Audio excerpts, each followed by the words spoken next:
How you doing?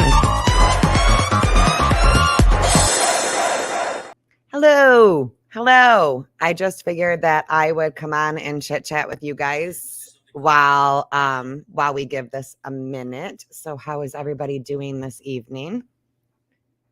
We're just going to chit chat for a little bit. Lawless is currently stuck in traffic. She feels horrible. I told her to take her flipping time. So she's about 10 minutes out. So she's just going to be a little tiny bit late. Ames, how are you? Sugar pie. How is life? Let's see. We'll go back up here. Purple Princess, how are you, gorgeous? Amy, it's nice to see you. Carrie, hi.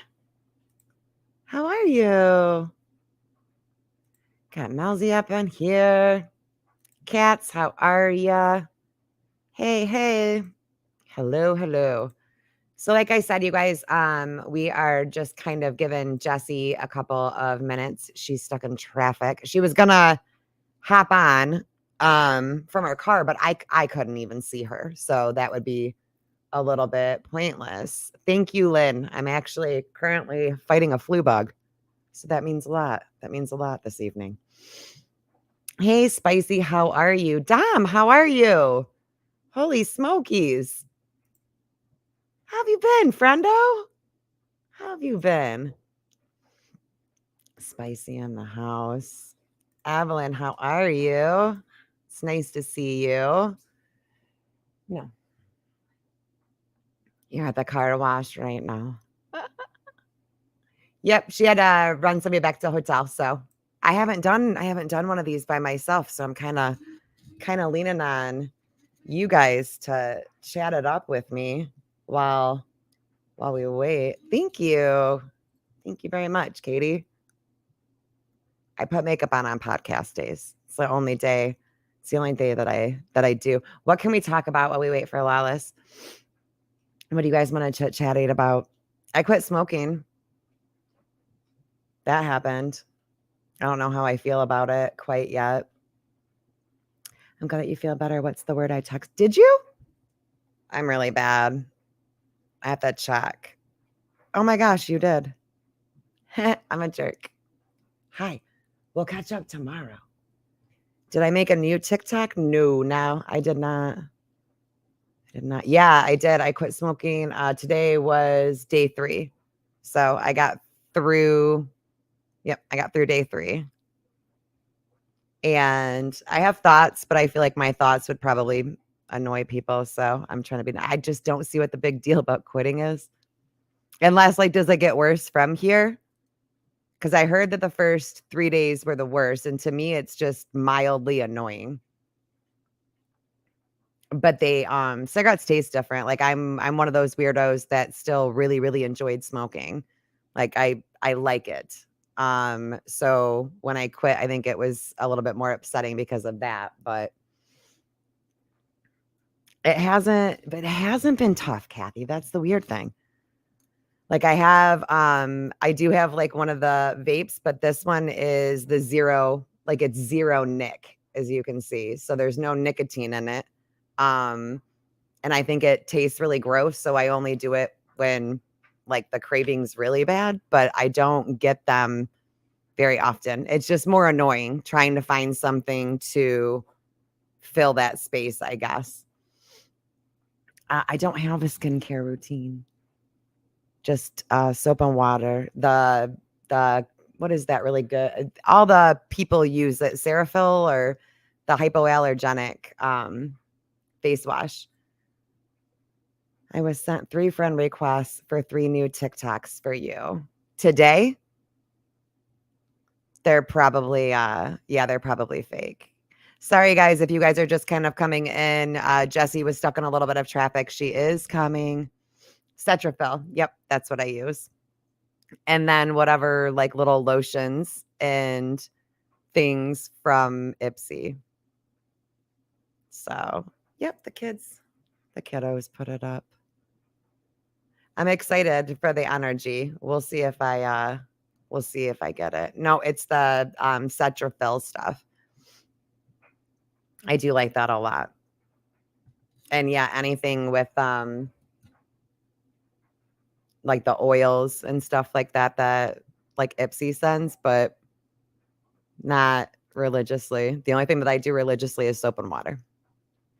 That's it. Thanks, Gary. The kiddos did it. The kiddos did it for me.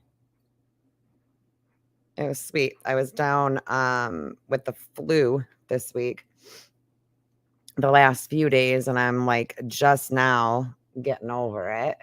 So maybe that also helped with quitting smoking. I mean, you can't really want to smoke if you're sick. Besides that, I don't have a lot of things to chit chat it up about. I'm not currently watching the news. So Botox, I want it. I want it right here, my forehead, because I've got like a wrinkly forehead, but I'm very scared of it too. But I've heard that it's really good for migraines. But do you get it in your face for the migraines? Probably not, huh? So you probably don't get any of like the vanity pluses from it doing it for migraines.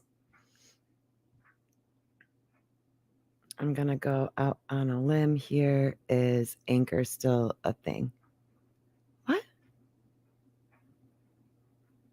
Dominic, what are you talking about? Hi. Hi, Irish Linny Lou by the temple.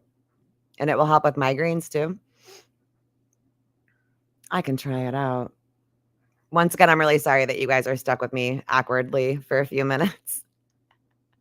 I just didn't want you guys sitting here either. Dom, yeah. Yep, she's still ship's still on. She's still got her show. She was just on another podcast not that long ago. She's doing like really well too over on TikTok. They haven't banned her in a while, so yeah, she's still there. She's still rocking it out. For migraines, the forehead. Oh, so see, I would still get like the good effects for it. Well, now you're talking me into it. Can you do a recap of Yeah, absolutely. So, as many of you guys know, Flawless decided to take a break from socials, mainly TikTok.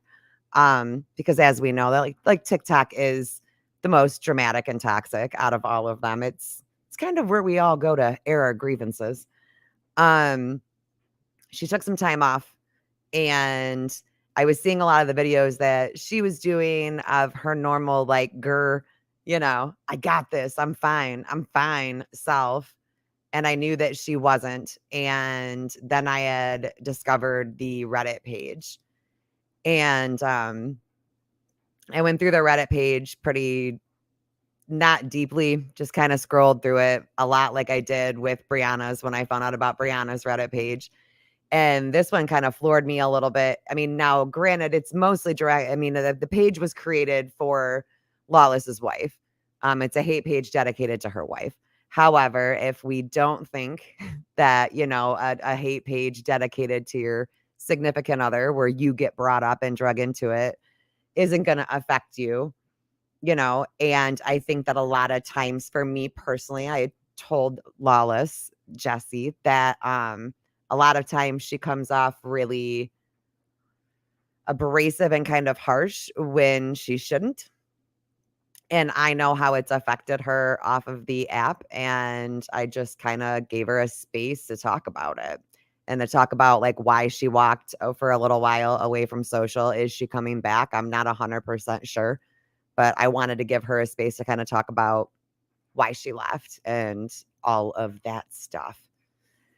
There's a Reddit sub. It's dedicated to her wife. It's a hate page. I don't know what else to call those. I really don't. People were saying that she was banned and it wasn't a break. Nope, her account's still there. So she she's still there. It's good, Lenny Lou. I use it all the time. Where's it at? Oh, I think it's in the other room, and I'm not gonna. It is. I think it's in my room. I wonder if Jenna, not that I've seen. But I don't live with anybody, but And like I said, we're totally fine with you guys asking questions. A lot of people thought that this live was going to be pre-recorded. It's very obviously not pre-recorded because I'm live sitting here waiting. Um, but I still want you guys to ask questions. Just don't be a dick. You know what I mean? Like if you really do have questions that you want to know the answers to, put them in the comments. And if she wants to answer them, she's going to answer them. If she doesn't, then I'm not going to force her, or try to force her to answer a question. And she's not comfortable, then she's not comfortable. Tex is at work. If we go over, which we probably will a little bit, he will be hopping on if we're on past 9. So overall health, 1 to 10. How are you feeling? Not good, but not horrific today. So today's okay. I'm getting over the flu though on top of it. So, but it's going okay. Stable. Is that a good stable? You remember how sweet she is. Very sweet. I mean, but like I am biased and I'll admit that. That's fine. I've been friends with her for a while and of course I'm biased. I like her. I enjoy her. I know her. I know her off of here. So I might be a little biased when it comes to it, but it doesn't mean that I don't think that she can't still answer some of the questions that people have for her. And speaking of, without further ado, oh my gosh, it's like a Christmas special. Trying to set the mood, Kat. Well, because I've got my tree. If you turn your phone sideways, though, we'll be really matchy. Because you're like up and down right now. Can you turn it sideways or no? Will it work? Probably. Oh, she turned it off. Now I ruined it. Because I just had to have it. Did I break you? Oh, no.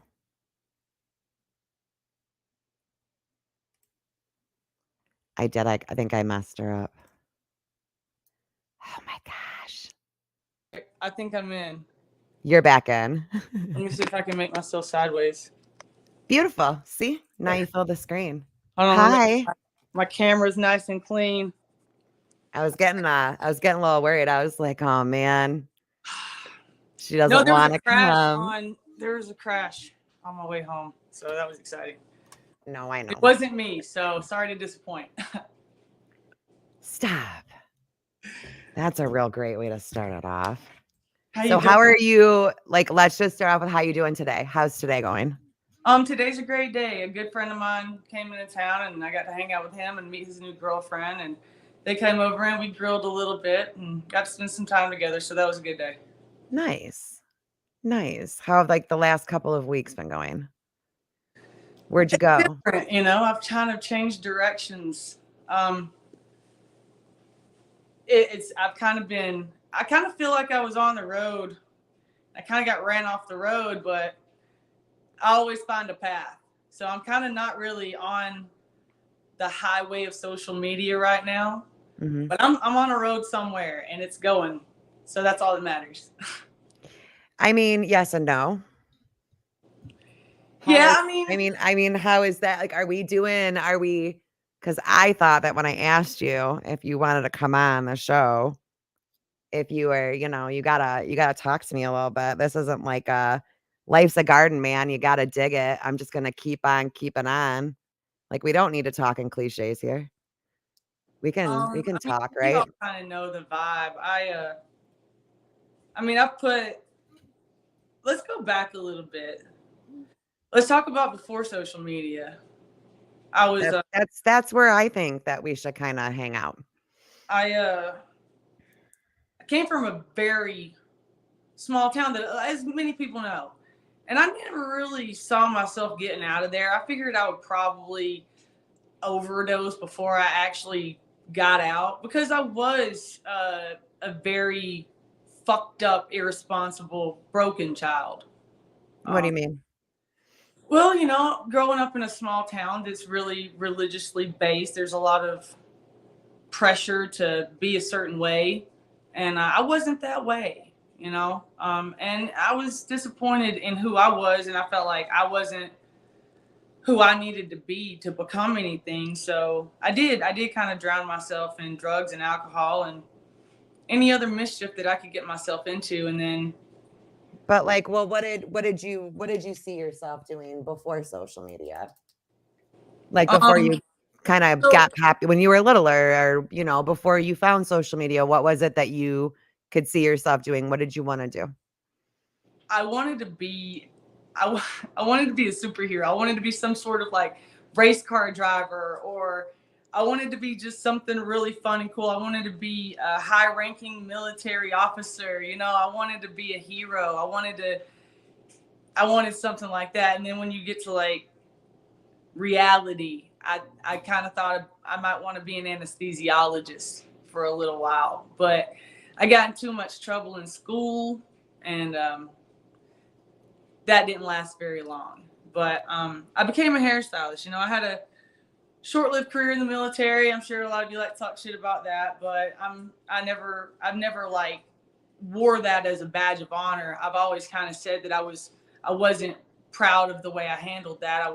It's not an excuse, but before your frontal lobe is developed, I think that we should give people a little bit of wiggle room on their decision-making capabilities. And when I didn't get my way in the military, I threw a fit and acted an ass. But what's more important is that I found something I loved after that, and that was barbering. But And you weren't like dishonorably discharged. You still have my your discharge was a general discharge under honorable conditions. So it's like honorable, general under honorable conditions, Mhm. then general, and then so on and so forth, dishonorable after that. But Right. it wasn't that bad. It wasn't that good. I'm sure it could have been much better, but it's not like I committed some horrific crime. I showed up to formation drunk twice, but and the first time my sergeant told me, she said, "Lawless, if you show up to formation drunk again, I'm going to take you straight to the MP station." And I just had this attitude that I could get away with anything I wanted to. I could talk my way out of this or that. And when I got in the Army, I found out that you can't. So the second time I showed up drunk, she was like, "I told you I was going to do it. Now we're going to do it." And she did do that. Mhm. And I went to a military jail for 30 days. And when I got out, I had been in the Army for 364 days, and I went to court the day that I was out of jail. The day that they let me out of jail, I went to court that day, and they discharged me. Yeah. So I've never tried to claim any benefits. I've never even gone to the VA. I felt like there were so many other more deserving prior service members that could benefit from what was being provided more than me. And I've always been a hustler, and I decided that I would rather go get it myself, and rather, work a system or wait on a waiting room to go in to see a doctor to tell him why he should give me a check because I was in the Army for 364 days. I felt like it was a better path to just go take care of And myself. you always said that even from the beginning of the very beginning of TikTok, you had always said, "I don't receive benefits because I don't think I deserve them." Yeah, you've known me since my first little baby steps. Yep. Since I was just a little wee baby TikToker. Yeah, I mean, like, yep, no, there were no verified accounts back then. There were no No. bans. There was just timeouts. Don't say that. You can't talk for 10 Mhm. days. Yeah. But yeah, I mean, I met you way back then at a political rally, because that was also back when you were doing a lot of more I'm gonna grab a political. water. I'm gonna grab a You're water. fine. But then we had met right around the time because you were doing more political content Mhm. when you first started TikTok. I Yeah, and did I'm an open book. I did more political content back then too. I mean, Some we all people did. some people try to use that. They're like, "Oh, well, she's a Trump supporter." Like everybody knows I voted for Trump. Right. Like you're pulling shit out that Right. You like, never were embarrassed she's a by it. natural redhead. Yeah. It's just dumb shit. That But came out that you were a natural redhead. It's over now for you. I What are know. you what are you Can't gonna do? cancel me. I white flag. That's it. You got me. But I started barbering Mhm. um not too long after the Army. And I found something that I was incredibly passionate about, and I started using it to help people. And this is like this is something that nobody knows. Like before TikTok, before Instagram, before I fucked with any of that shit, I was on Facebook. And I was doing like, I mean, I would run shit like, hey, like this, share this, comment on this for a chance to win a free haircut on Friday. And that caused people to share my stuff, you know, and it built my business. And I had a clientele of over 1,000 when I retired. Because I remember when you kind of did that a little bit on TikTok too, when you first started. It was like that, like all the free haircuts, or I'll show up where you're at, like in your. We did one in Walmart parking lot. Yeah, I did haircuts parking lot. I did, but you know, every single time there was, you know, a charity or something, or somebody was trying to raise money for something, I made sure every single time I donated at least $100 gift certificate. And if y'all knew me, if these people knew me, if they were from this town that I created such a reputation in, they would know that. They would know that, like, I'm just a person who likes to help people. Like, I'm a person who likes to, I like to see a smile on my friends' faces. So, you know, barbering, it gave me an outlet to do that, you know, and I could, when somebody said, hey, my aunt has cancer and she's losing her hair and she wants her head shaved, but she don't want to come in public to do it, I would either close the salon, bring her in after hours, or go to her house. Like, and I would never charge for that. And I made sure that I had a reputation for, like, if anybody needs any type of services like that, or if you're getting ready to go through something like that, I always try to extend an offer to, like, let's give you a couple of cool haircuts before it's all got to go, you know, free of charge. Right. So, I mean, I always took every opportunity I could to kind of help people. And as I mentioned, I did a lot of drugs when I was a kid, but I quit that. Like, I quit everything but, like, smoking weed and drinking. And probably by the time I was 25, with the exception of a couple of bad decisions. Some nights, yeah, a couple of bad nights where I made bad decisions. I've been sober from hard drugs. Right. Not sober. I'm not saying I'm sober. Don't take that and run with it. Well, people. And that's kind of the consensus that I gather from my investigation. Is this seems to be a very big issue with the people who dislike you. Yeah. Which is odd to me because they also dislike you. So it's very weird that they want to know about your sobriety. That seems to be a big one. Is, you know, is she drinking? Is she doing this? Because, I mean, people get shit just for coming to see you. Right. Yeah. I have a drink from time to time, but we never have alcohol in the house. I never drink when I'm at home. Today we were grilling and Jenna asked me, she was like, babe, if you want to have a drink, I don't mind. And I was like, no, baby, I'm good. You know, we're both so supportive of one another that, you know, she's okay if I want to have a beer with my friends, but I don't really like the taste of alcohol. And to be quite honest, when I did drink, I drank to get fucked up. Right. I never drank because I enjoyed the taste of a beer. You know, you drank to go numb. Right. And now, you know, I'll have a few drinks socially.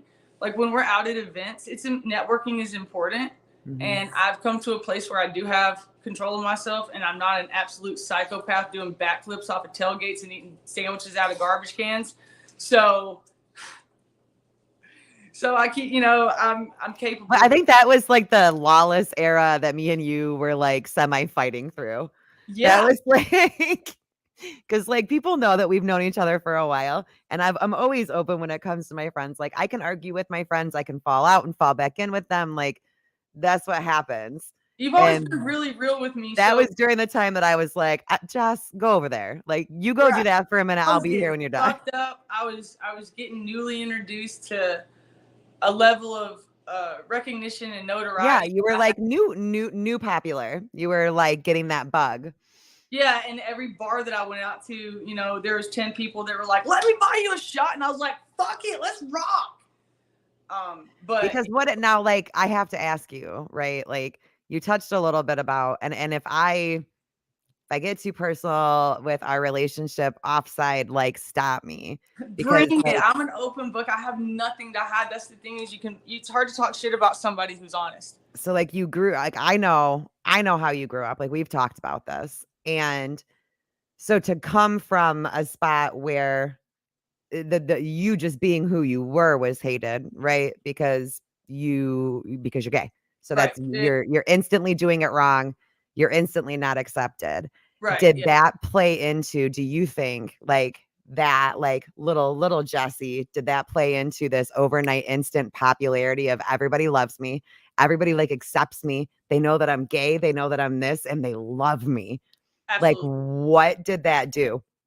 That was all the Good popularity. and bad. Like, I want like a good part of it and a bad part of it. That was all the popularity that I wish I would have had in high school, And I've kind of made jokes like, I think you get a choice in life. You can either be cool as a teenager or you can be cool as an adult. Because a lot of the cool kids from high school are not cool as adults. No, Like, no, most of them are not. Like, super nerdy, like Yeah.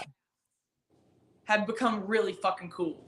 Right. And I'm an example of that. And that's something else that I like. I like to be an example that you can come from a pile of shit and be something.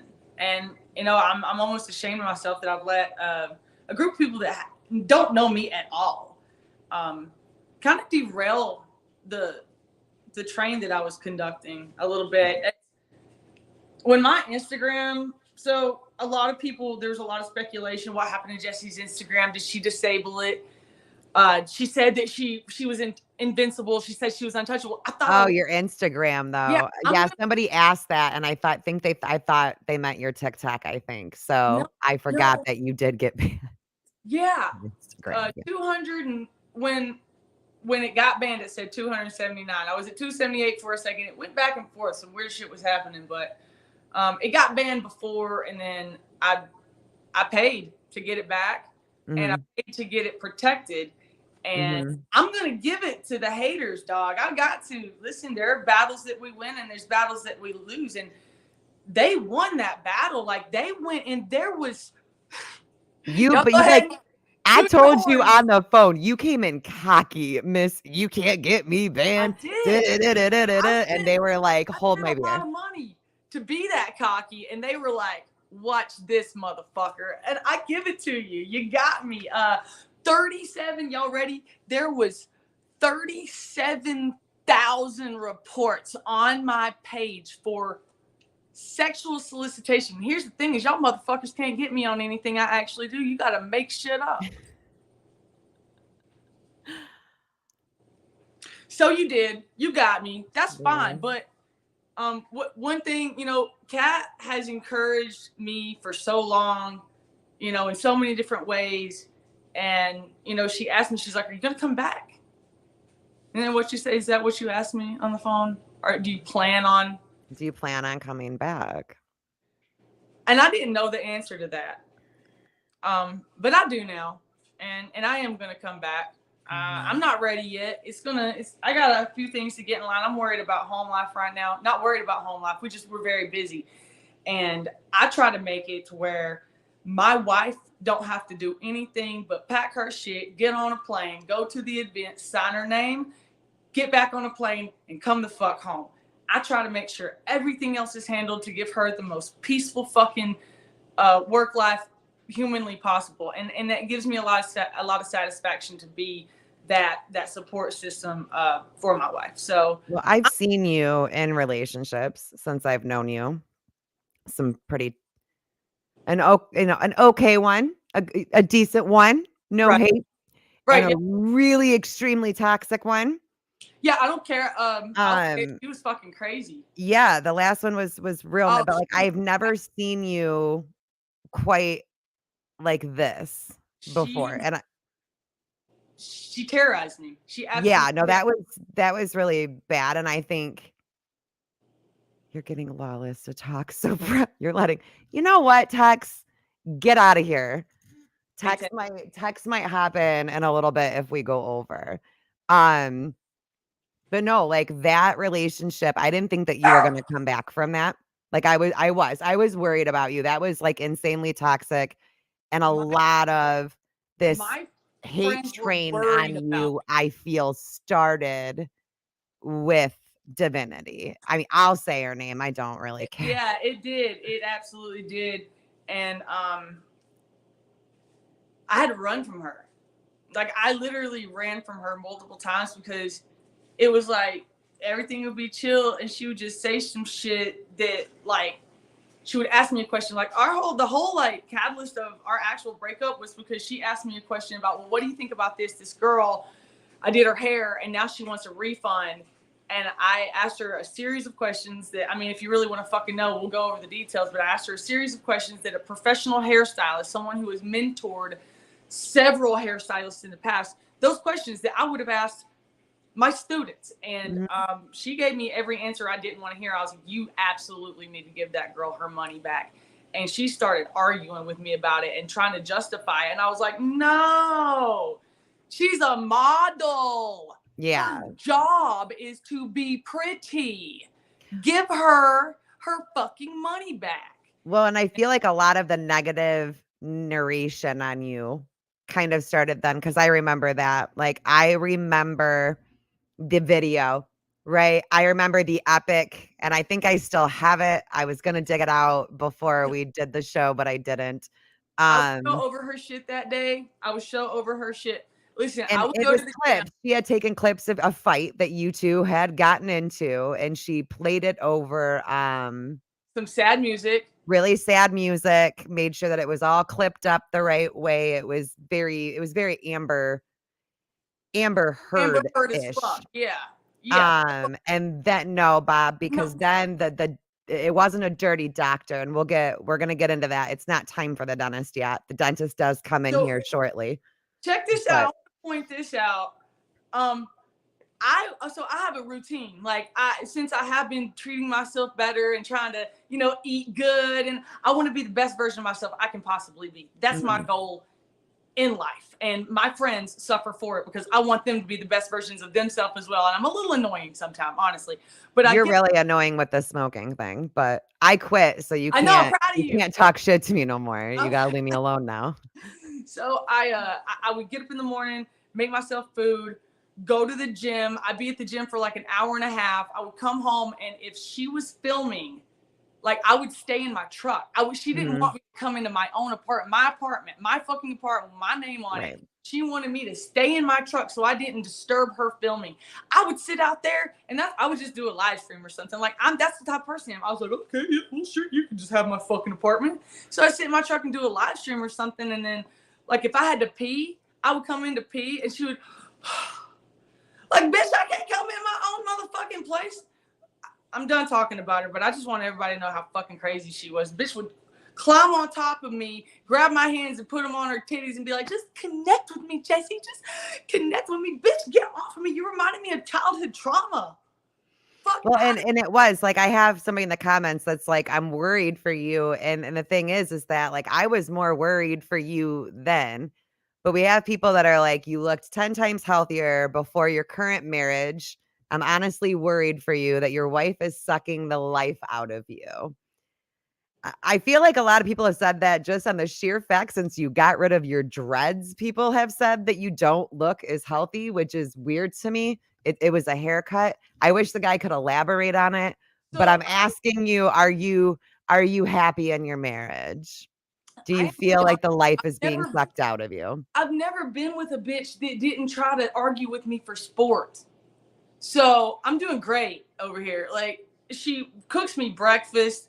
She's introduced me to people and places that I never thought that I would even have access to. Like, we dance in the fucking kitchen, dude. Like, me and my wife have a phenomenal marriage, and I'm just fucking, you know what's making me look like this? Y'all's bullshit. Telling me that I'm on fucking drugs and shit, stressing me the fuck out, making me not even want to do my fucking job, which was social media. But I'm just blessed enough that my wife makes twice as much money as there you go. But see, you got to stop doing that part. That's the part that I get mad at you for, because then you get cocky afterwards, right? And that's why people are always like, see, no, because you gave the answer in the middle of your rant. You gave the answer that if you are looking run down to people, if people are thinking that you do, it's not the fact that it's her, it's what they do to her that you have to watch and that you now endure.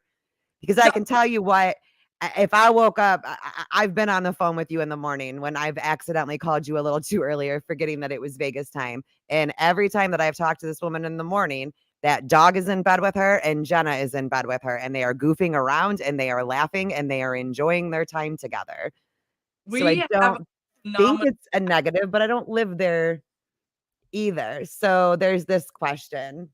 Why are you so worried about what people are saying about you on the internet? Why does it bother you? Honestly, because I was such a fuck shit head. Like I was just such an asshat for so long that I had to go through a long period of time where I understood that people weren't going to expect the best of me. People were going to expect the worst because that's the pattern that I had created. That was the reputation that I'd formed for myself. So I knew that I had to go through a long period of time where people just weren't going to, expect the best. So when I did have people doubting me and stuff, I knew that I had to build a new reputation. So I accepted that. And it's been about 7 years, I think. I mean, you guys know my record better than I do. So fucking take a look at the date on the last mugshot from when I had my whole side of my face swollen up, because that's the last mugshot I took. Right. And I think it was about 7 years ago.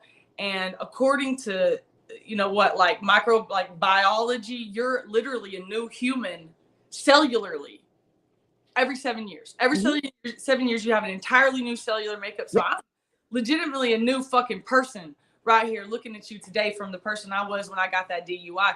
And the thing about me is I know that was my fault. I know that was my fault. I did that. I got fucked up. I went out to a bar. I drank too fucking much. I got in my truck all cocky as shit thinking, I can drive. It's only a few miles down the road. And I got clocked at over 100 miles an hour. And I went to jail. And I was talking shit and they whooped my ass. That's why the whole side of my face is swollen up. And you know what? I learned a lesson. I wouldn't, I don't know if I would go back on that. I think I needed it. I think I needed to learn a little bit of consequence, and consequence teach you better than anything else in the world. So I've been 100% out of trouble for over 7 years now. I've completely changed my dream. I've completely changed myself, and people are still talking shit. Like, bitch, I've been here 7 years. It's time for you to start believing in me, because I've shown you that. I've created that reputation. I've built that foundation. I've rebuilt my entire fucking house. Like, what more do people want from me? And the people that say I'm on drugs, like, what's your basis for that? Well, the thing is that like I mean, it doesn't matter what you say at this point though either, because I've also seen you take drug tests on live streams. Yeah. I mean, like what else? I mean, when I see you and your wife taking drug tests on live streams, I mean, how much more verification can you have? And like, I'm going to kind of respond to a comment of, why do you need people to believe you? And I want you guys to do me like a huge favor, those of you from the Reddit group or the ones who are pro the Reddit group, like actually go through that Reddit and read it. Read every single comment and ask me if it would bother you if it was being said about you or your wife or your husband or your friend. We can all do this whole like you don't care what people say. Everybody cares what's said about them. And if you say that you don't, you're lying, because at some point in your life you did. I mean, at some point it's going to be too much. And this page is, I mean, they're stalking. It's psycho. This page is anybody who comes to your home, they're reposting videos. Can we talk about fucking Grim? I'm getting into that. Didn't know that you were going to just drop a name. I was also going to say this Reddit. It's not like I'm saying her real name. No, I mean, I know her real name, and I could say her real name and be like, hey, fuck you, Mary Phillips, but that's not her name. This Reddit group to me seems... I'm not a giant piece of shit. But the Reddit group to me seemed to get really out of hand after there was falling outs, because that was, next go into, you've also fallen out with a lot of people since the beginning of TikTok to now, and your core people are no longer really your core people. Why do you think that is? And like, if you want to elaborate on what happened. My core people are still my core people. My core people are my two best friends, Parker and Hoover, and my wife, obviously. But my two best friends have had my back for over, I mean, me and Parker have known each other since we were like 10, maybe 12. And me and Hoover have known each other for over 22 years, since we were like 18. And I've got quite a few friends that I've had for years. My friend Shelby, like one of my best friends. I've been friends with her for over 22 years. When you have that many people who have known you for over 20 years and they still want to be a part of your life, then I mean, and they're upstanding motherfucking people. Mm-hmm. So, I mean, But then you met some other people yeah, who you were close with. the TikTok group, who I thought was like my TikTok crew, my little homies and shit. Grim started off as a big fan. She was dropping, so I started doing live streams, started making a decent amount of money on it. And Grim was one of the people that was dropping like a couple $100 every time she came to my live stream. That got my attention. And she's like, I just love you. I love what you do. I love everything you represent. Let me mod for you. So she became my moderator, and then she got my phone number, and then we started talking, and she really became like a big sister. You know, Grim was someone that I looked to for advice. I looked to for comfort in times of emotional distress. I went to her home. I met her family. I raised money for her daughter to go to the FAA. I think we raised over $1,000. I think no, I just did that one year. I was going to do it this year, but it was right around the time we were falling out. So I don't know. But yeah, it sucked. She stood right there in that kitchen. I was going to say, this went beyond, like, this is beyond you guys commented a lot to each other and she was your mod. Like, this was time spent in real I went life. to her home in Missouri. I spent time with her. I stayed in her cabin. She was in our wedding. I was waiting for that. She was in our wedding. She stood right there in front of that refrigerator and put her hands on my shoulders. And she looked at me and she said, look me in the eyes. And she knows that, like, when I am like going through some shit, I'm a look up at the sky type of motherfucker. But she's like, look at me in my eyes. I love you. I will always be there for you, no matter what, rain or shine. You will always have me. And that was like, it was weird because at that moment I kind of didn't believe her, you know, but I wanted to. You know, yeah. I wanted to believe her. I wanted to believe that what she was saying was genuine, and it wasn't. She left my house between me and my friend B Dibs, who has already said, like, she don't care if her name is said. Between me and B Dibs, we gave Grim over $4,000 when she was at my house, and she was going behind my back, reaching out to Dibs, asking her for money after I had already gave her money. And then after on the way to the airport, she asked me for more money again, and I gave it to her. And then I even told her, I was like, how about we just start implementing a percentage on all of my live streams, and I'll just give you a percentage of what I make. And she was making a couple $100 at least per live stream just for moderating for me, when she was probably behind my back blocking people that were gifting me and shit. But as far as those live streams go, dog, it wasn't most of the time. There's so many times that I was on a live stream and they're like, where's this money going? I was like, my fucking bank account. Right. Like, I mean, because every time that you have a live stream does not mean that you have to be raising money for something. If people just, it was part of my job, social media. So I know a lot of you guys maybe but don't. now there was people who did say that at one point you guys were raising money to move, right? Because of like the stalking and the harassing, and that the allegation is that over $4,000 was raised, and you guys did not do what you said that you were going to. I think I made like $7,000 that day. Total. Yeah, I think I made like $7,000 that day. There was no like Cash Apps or GoFundMes. I don't think there was any Cash Apps, but there was no like GoFundMe or no shit like that. And it was when the layout of our house, and I'm pretty sure our fucking address was on there. You know what? I'm gonna tell that I'm not confident enough on that statement to say our address was 100% there, but I know that the layout of our house is in there. And Jenna's personal bodyguard called us and was like, "Hey, motherfucker, this is a big fucking deal." So I was like, "Holy shit!" So Jenna got all kinds of freak shows. Like, we're gonna have fucking crazy people at our fucking house. So I was like, "Man, fuck these dumb assholes. I'll do a live stream, go all the way to #1 in the ranks just to piss them off." But I did, and I did tell everybody, yeah, I'll just fucking, this is easy. It takes me one day, and this will cover all the expenses of moving. Right. So we're not the people that's just gonna pick a fucking house and bounce. And then I started thinking about what's the fucking phrase I'm looking for? It's a business phrase. basically saying like you're the problem versus the benefit, like the bullshit to benefit Risk ratio, versus the reward. that shit. Yeah. So I started thinking about it, and, you know, Jenna was really, really freaked out. So I was like, baby, don't worry. We'll get a handle. We'll get a handle. We'll get the fuck out of here ASAP.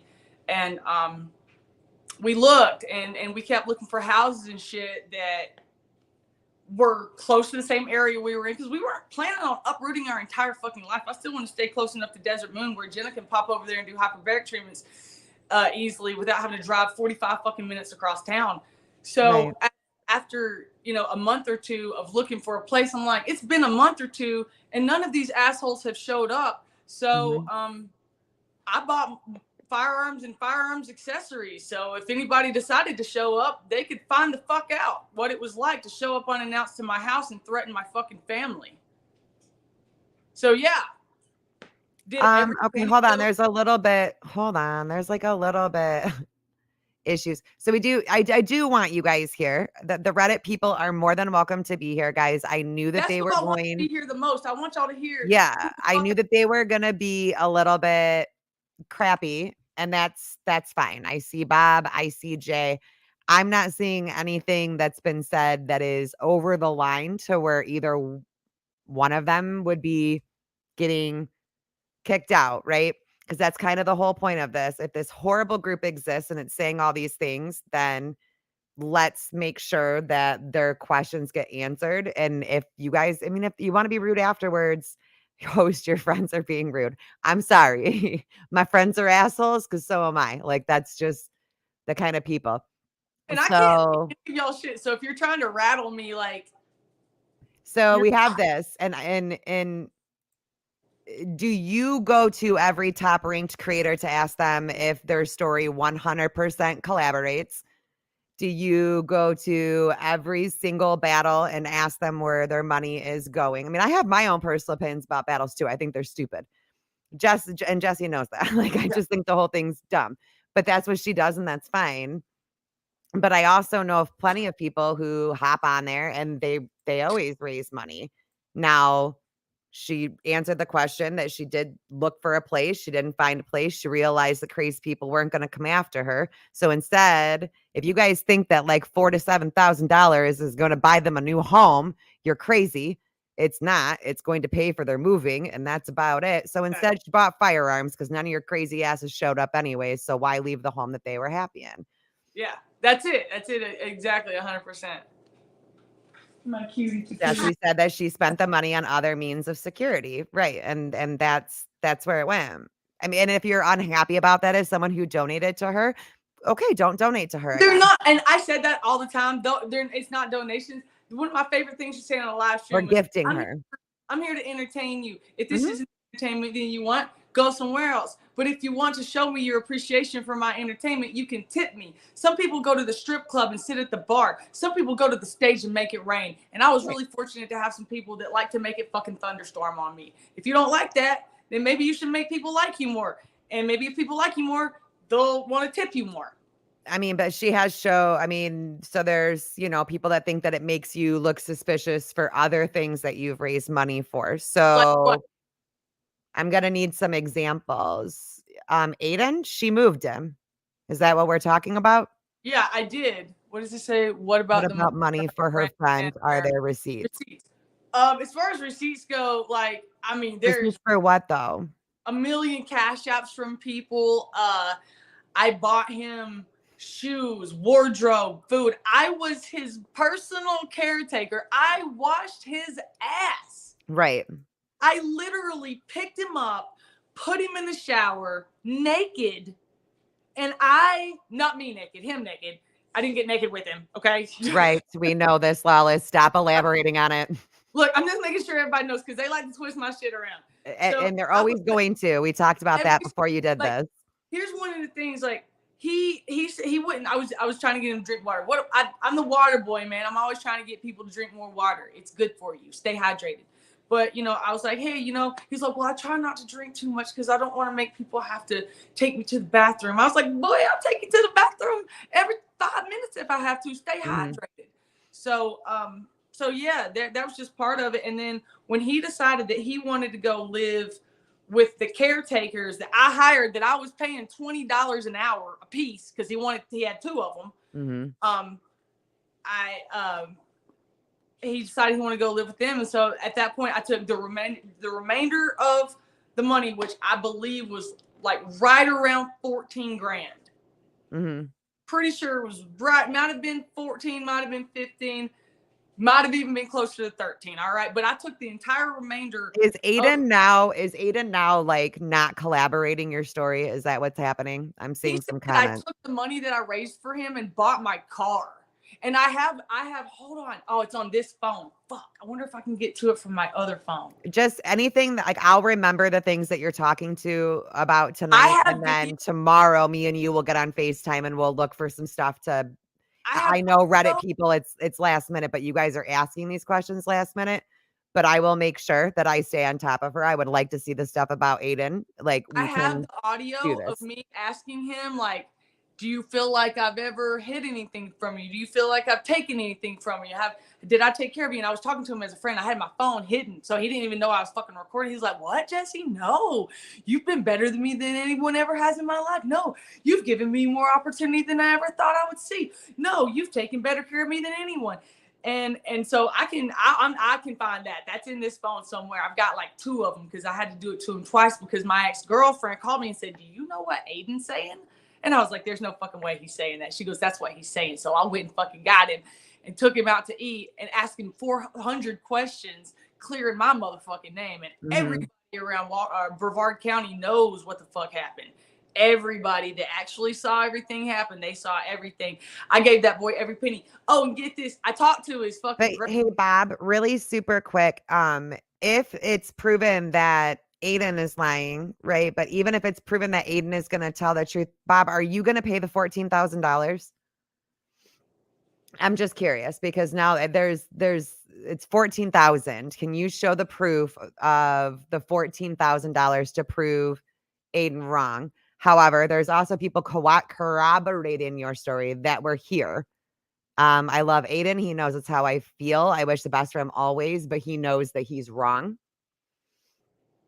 But she would have had where she sent the 1,400 where she I got him a wrong. Check.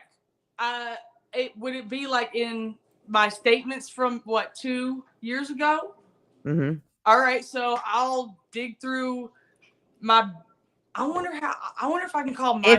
Hey, listen, and this is Jessi, stop. This is only if you feel that this is important enough to you to address. If it is not, it's important enough for people to know that I'm not a fucking liar. Like, okay, because I'm just saying, like, we don't know who Amy is, so it doesn't really matter if Amy doesn't believe you or Bob doesn't believe you. Like, if it's something that you feel that you need to show for yourself, do that. If you don't feel like you owe anybody an explanation, then don't.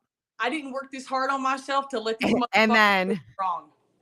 I love this. I thought it was 12K. Could have been. Like I said, it could have been April. Like I gave if anybody knows, it's probably you. You stay real plugged into everything. Trying to I thought we were friends, homie. Anyways, whatever. Call me on it. Maybe she stays very plugged into everything. It's okay. Where's my other phone? Just very interested.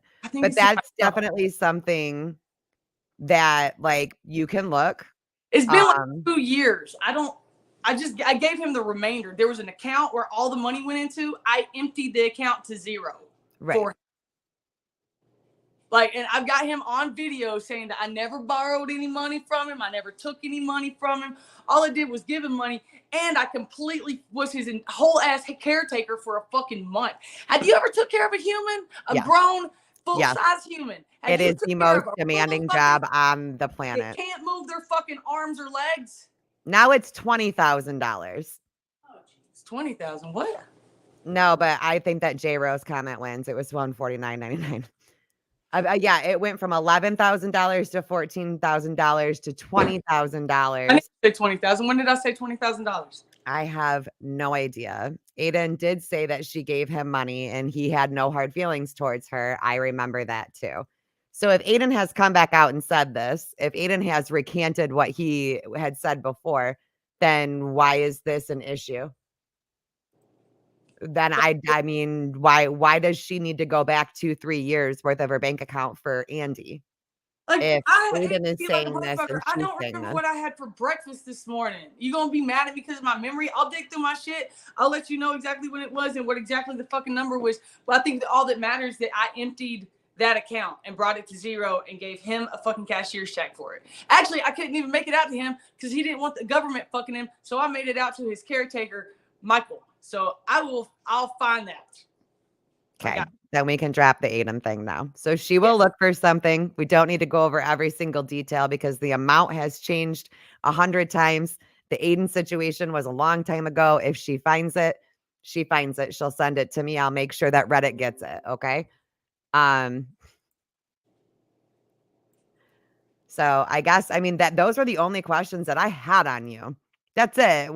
And then we would like you to address your anger management issues.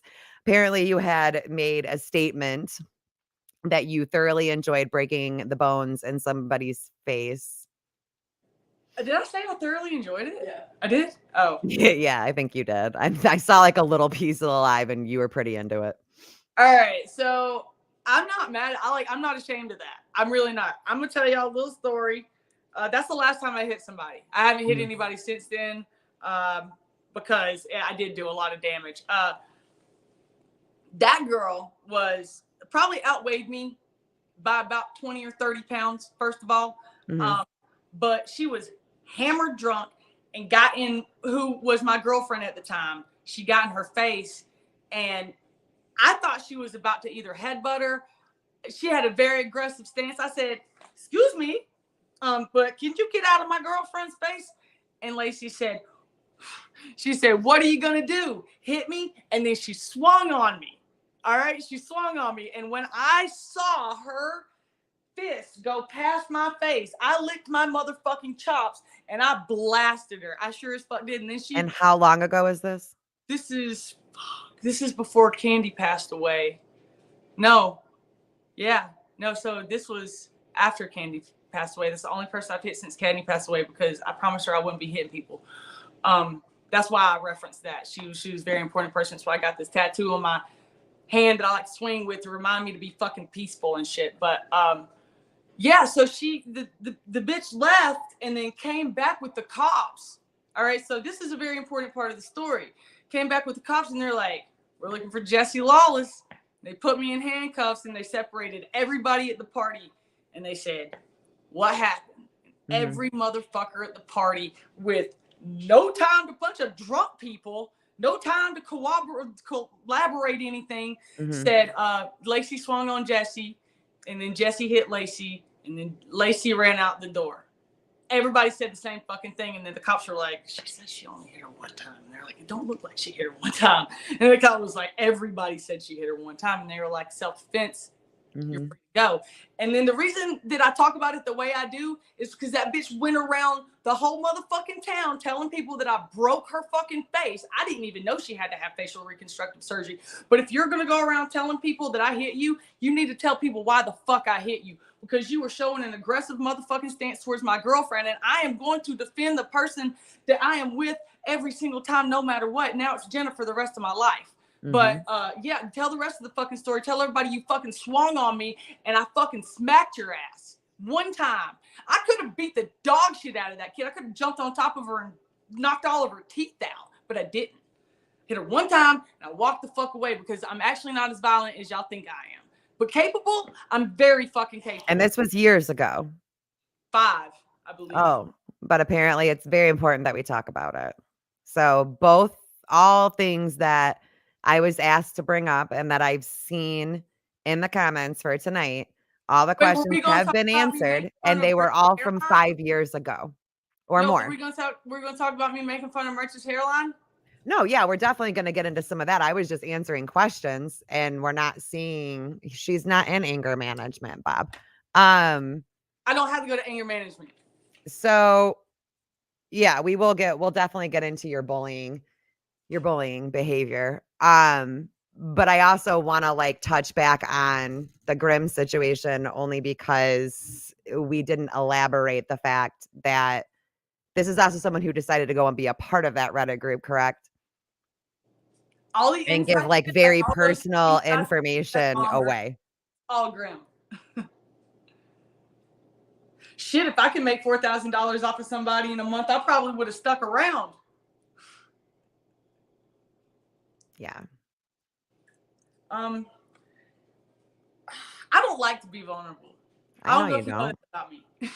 I mean, I'm familiar with it slightly. This is the part where you start looking around.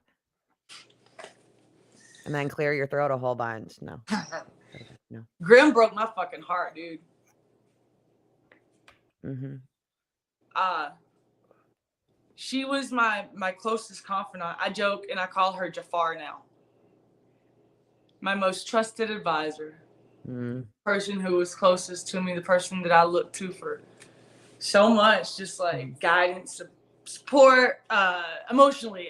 She never gave me. I have screenshots from Grimm too, saying very clearly that I've never asked for money from her. I've never borrowed money from her, and the only exchange of money between us has been me giving her money. I have that. So if anybody has Grimm's number, I can delete her name and show you the number and everything so you know it's her, and I will show you those screenshots. Right. I have them.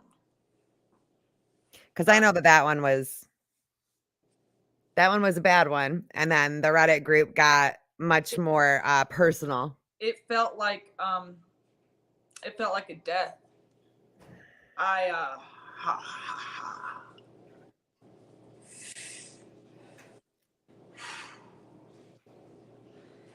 It affected me. I know it did. It affected me. And I don't know. I'm not really sure what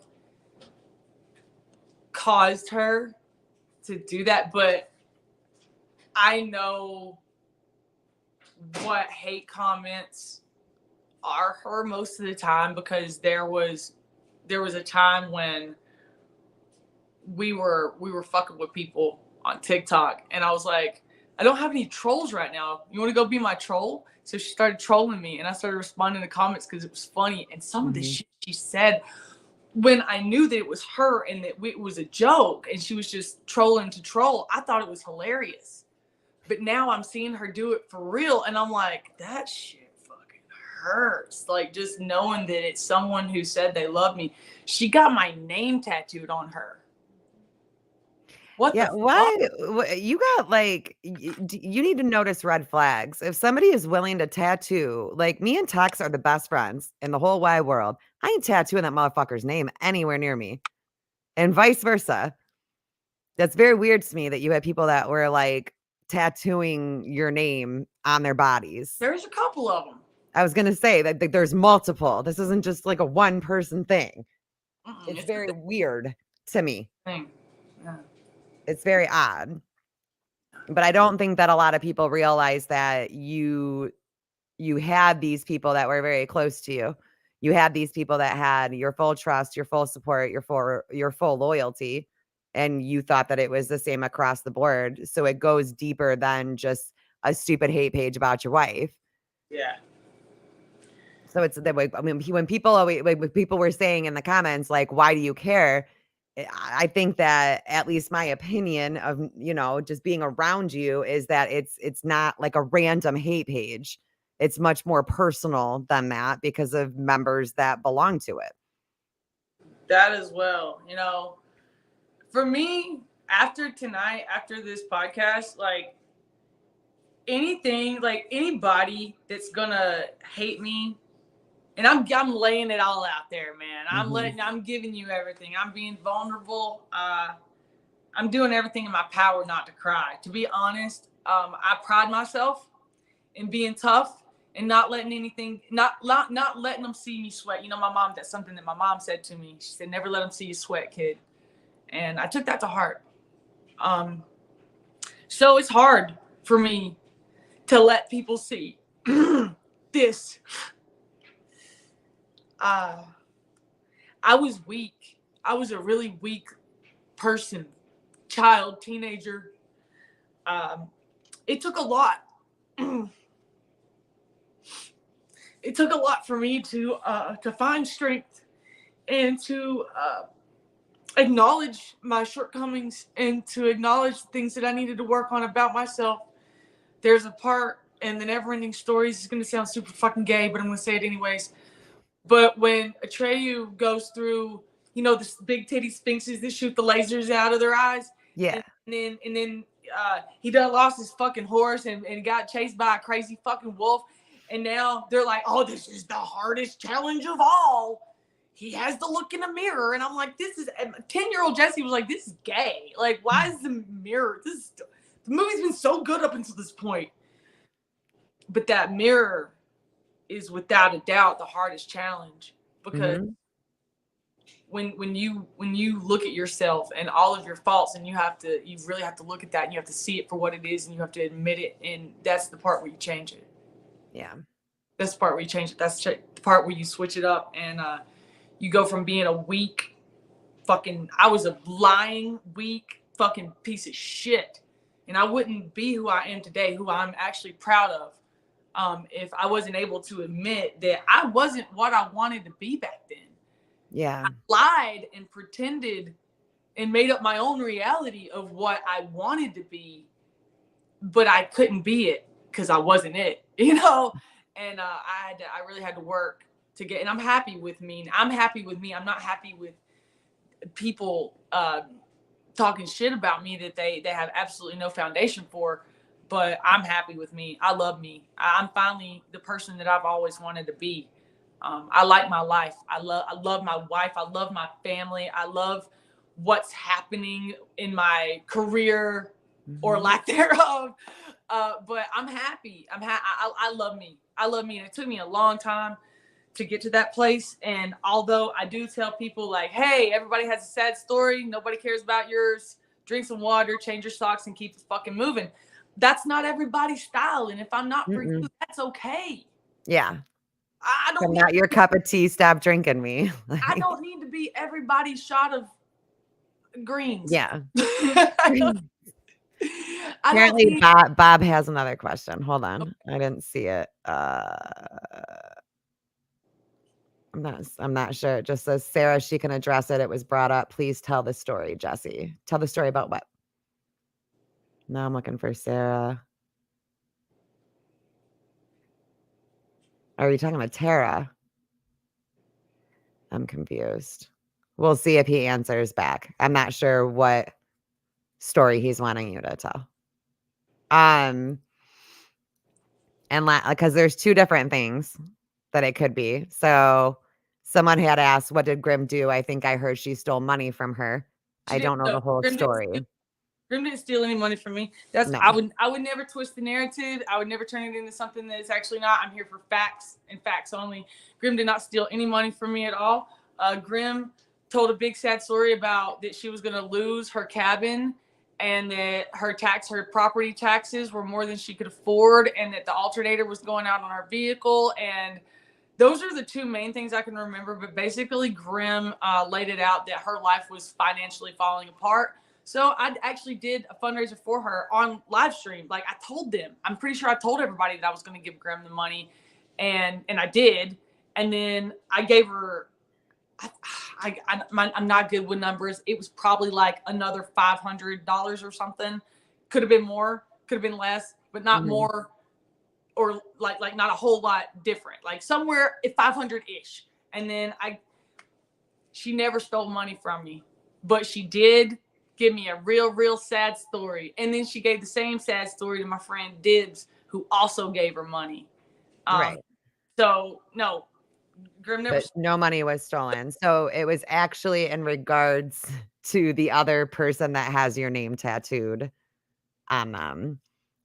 Because it's about Barbie. And like I said, questions are up to you whether or not you want to answer them or not. I told people that before we even started. You guys can ask whatever questions, but I'm not going to force her to answer any questions. It's up to one of those moments her, because everyone's like, what happened with Barbie? Was your best friend. It was Andy's comment about someone named Barbie. Bob asked who Barbie is. All right, I got y'all. This is the part where, there's a part of me that's like, fucking spill it. And there's a part of me that's like, keep it classy. Barbie was a very close friend of mine. When we met, I was actually her fan. She was real big on TikTok, and she was coming to Tampa, and she was with Ant, and I was a wee baby TikToker, and I drove across over to Tampa, and I went and met them, and we were homies for a while. There were so many account bans and suspensions between then and now that it eventually came to a place where I stopped talking about politics because I was sick of my account getting banned. And if I was going to treat it like a business, I needed to treat it like a business and try to protect it. So I found a new way to be an asshole. But I try to honestly, look, I kind of talk shit about myself because it's easier than listening to other people talk shit about me. But I'm really just trying to encourage people. I came from shit. I didn't have shit. I worked my ass off to have shit. And it wasn't until I was making $10,000 a month before I even knew what TikTok was. So if anybody who wants to call me like a moocher or something like that, like, baby, I've been doing this for a while. I know how to make money.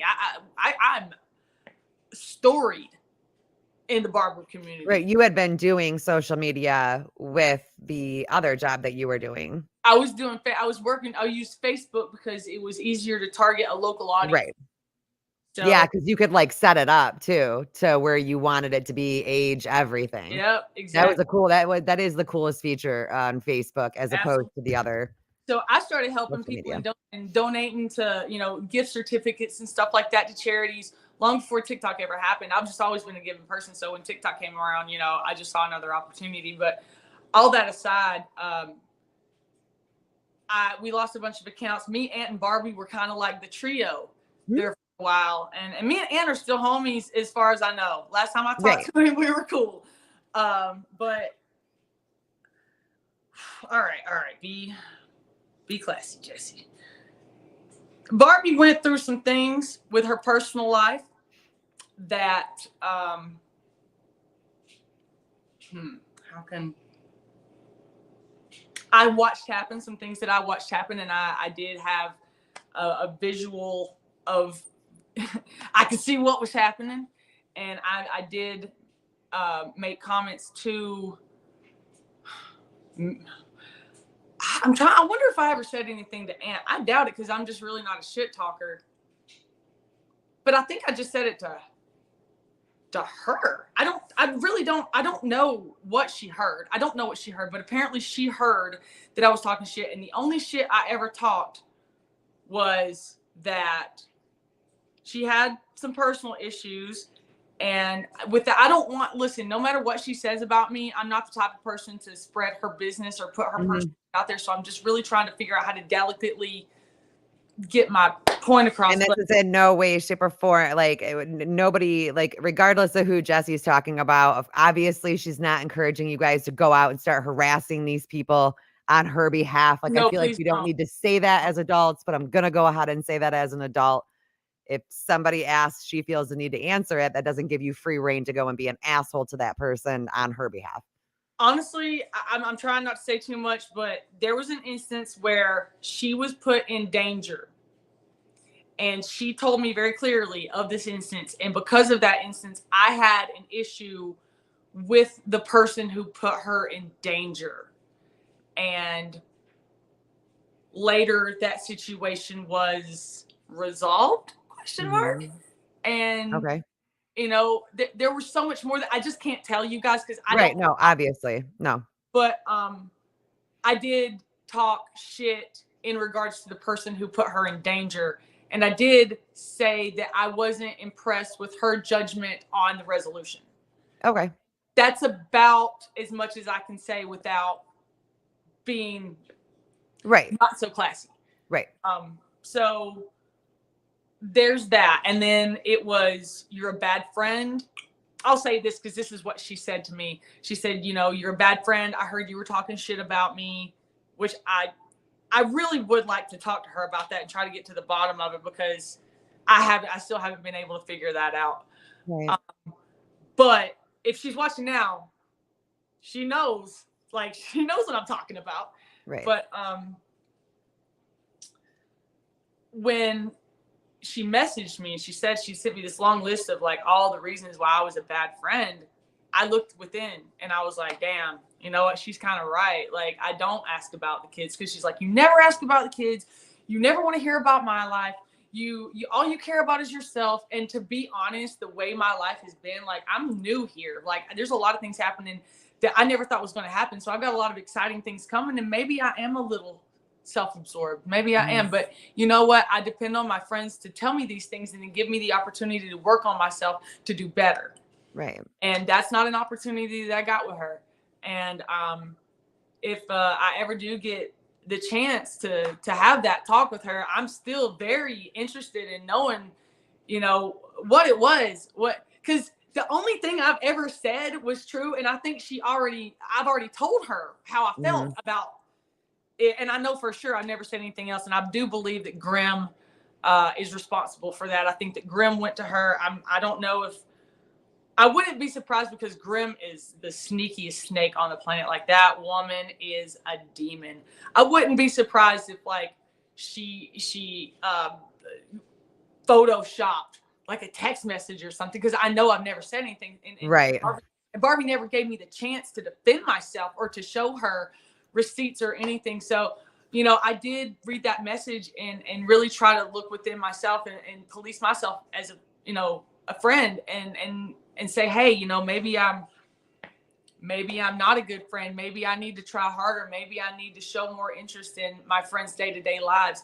And it has been hard for me, because I'm backstage at concerts and flying on private jets and meeting Atreyu. I met Atreyu, dude. Like, fucking like one of my childhood heroes. You know what I'm saying? So I've got a lot of really cool shit that I'm excited about that I want to tell my friends about. And I guess it can be a little overbearing. Maybe it's not fun hearing about my fun adventures, and maybe I didn't show enough interest in her life. But since that text message, since what she said to me, I have 100%, you know, I haven't had the opportunity to do it with her specifically, but I have really tried to take that to heart and grow from it and do better with my other friends. And as one of your friends, I can attest to that, even though I giggle when you do it, because it just wasn't typical of our friendship. Like, I can see that, like, you do a back and forth now, where, like, before when we would talk, you would just but I kind of miss that, because, like, I did like hearing, like, I love hearing about it. So, like, you would just be so excited. It would be like, I mean, you would always ask towards the end of the conversation, well, like, sorry, how are you doing? What's going on with you? You know? And I would fill you in, and I'm like, well, by comparison, like, it's not as cool as yours. Can I go first next time? Um, but I do see, like, sense, and because you were really upset by that. I remember that you were very emotional about that, because you would ask me if I thought that you were a bad friend and if I didn't. And I cried. I cried a couple of times. yeah. And Jenna helped me. She was like, baby, it's okay. Like, I'm a bad friend. I think people have different wants and needs out of relationships in general as a whole, right? Like, whether it's as a spouse, as a friend, we're all kind of different. So for me, I don't need all that in a friendship. I don't necessarily want all that in a friendship. Like, I'm kind of a solo chick. I'm not good at the communication thing. But I like it. Like, I like when it's just like, bleh, like, let's emotionally dump all the crap that's going on, all the fun, all the exciting, all the bad, all the good. And I'm like, okay, cool. I'll talk to you in a couple weeks. I don't necessarily need you to ask about my kids, because you don't know them that well. You know, like, it's just weird. Well, in her defense and Barbie's defense, I was pretty close with. You were, yeah. That you know, her daughter called me Auntie Jessie, and her son called me Auntie Jessie, or right, whenever he was in the mood to. You know, because I called him. People are asking, I don't know who this person is. But everyone is asking, did something happen between you and Vibe? No, not that No. I know of. Me and Vibe are cool. Vibe's just free spirit, you know. They're And like, I miss seeing you guys cheese, like just miss seeing you guys cheese together. Whereas Vibe, did I miss, you know, anything? no, we're good. Vibe's a wild animal. He's a free spirit, and I you don't know who know that is. he spent 6 months here in one place, and before that, the boy was traveling all over the country, a different city every weekend, you know, and he just got bored. He just got bored, and he was ready to go hit the road and do his own thing again, and that was cool. I told him 100 times, like, bro, I don't want you getting to a place where like you're getting like an itch where you gotta like you feel. I don't want you to feel like obligated. Like you don't have to be here. And so he packed this shit up and he bounced and we're cool. That's my boy. If he called me right now and said I need you, I'd say where are you at? Right. You know. So yeah, me and Vibe, that's the homie. That's a homie for forever. And people are saying, you guys need to do another podcast after this one makes it to Reddit. Absolutely not. Because then my show will just become responding to Reddit and Reddit will just become responding to the show. You know, this was for me, if I'm being honest, because I am biased. I'm biased as hell. What are you going to do about it? Because I think she's the shit. Have me and Jess gone through things? Has she pissed me off? Abso-freaking-lutely. And I told her about it. I've told her about herself sometimes. Did I change? Did I switch it up? Did I fix it? Yeah. When you told me where the loose screw was, did I tighten it up?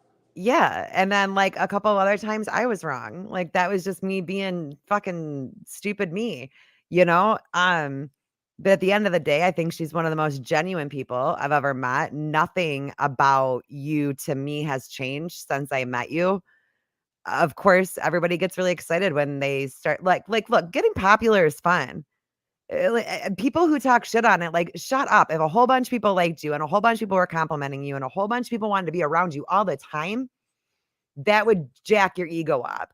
When me and Jess started having problems was when it was very obvious that it was jacking her ego up, and her ego went all the way up.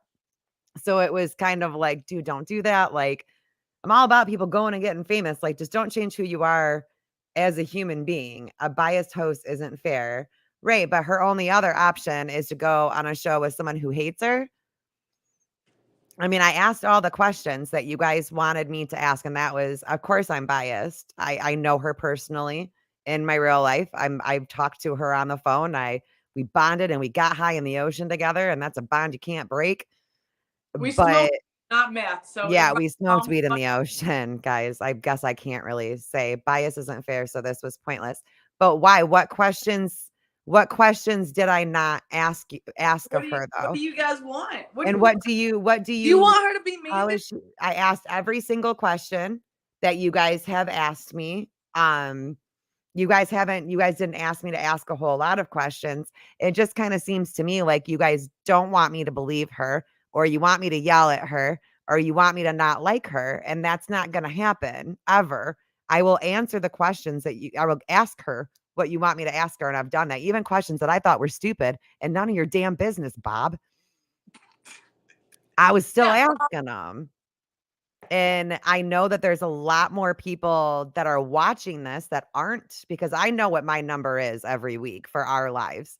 It is not this high normally. And there are not this many people that are commenting that are watching. So I know how many that this do we is have in like here? Reddit people. There's like, it's been going between like about 100 That's it. and then like dipping up and down between them. But nobody's really asking questions though, like they're watching and then they're leaving and then they're watching. Another big issue was that you were bullying Merge. So would you like to I figured we could end the show with Merge. I really wanted to end it. Let's end it with a bang. I mean, Uh, unless was there anything else that you wanted to get into? Like, so you are gonna come back I'm gonna come back. because it makes you happy. Oh, well, Zach's here. Oh, So he said fantastic! finally. How's your hairline? So this is what we're gonna do. By Merch, I just banned you. You can watch the recap on Reddit with your little friends just because it's you. And I can, and it's my show. Oh, I love that. But we're still going to talk about it, Merch. Don't worry. And you'll still get to see it. So you'll watch it on the Reddit page. Somebody So screen recorded for merch. exactly. So would you like to comment on the merch situation of merch making you his content for clout? Well, I mean, it's way better than any of his other content. I mean, we can agree on that. He gets more views off of me and my wife than he ever got off of, like, I don't know, videos of his fucking Legos. Right.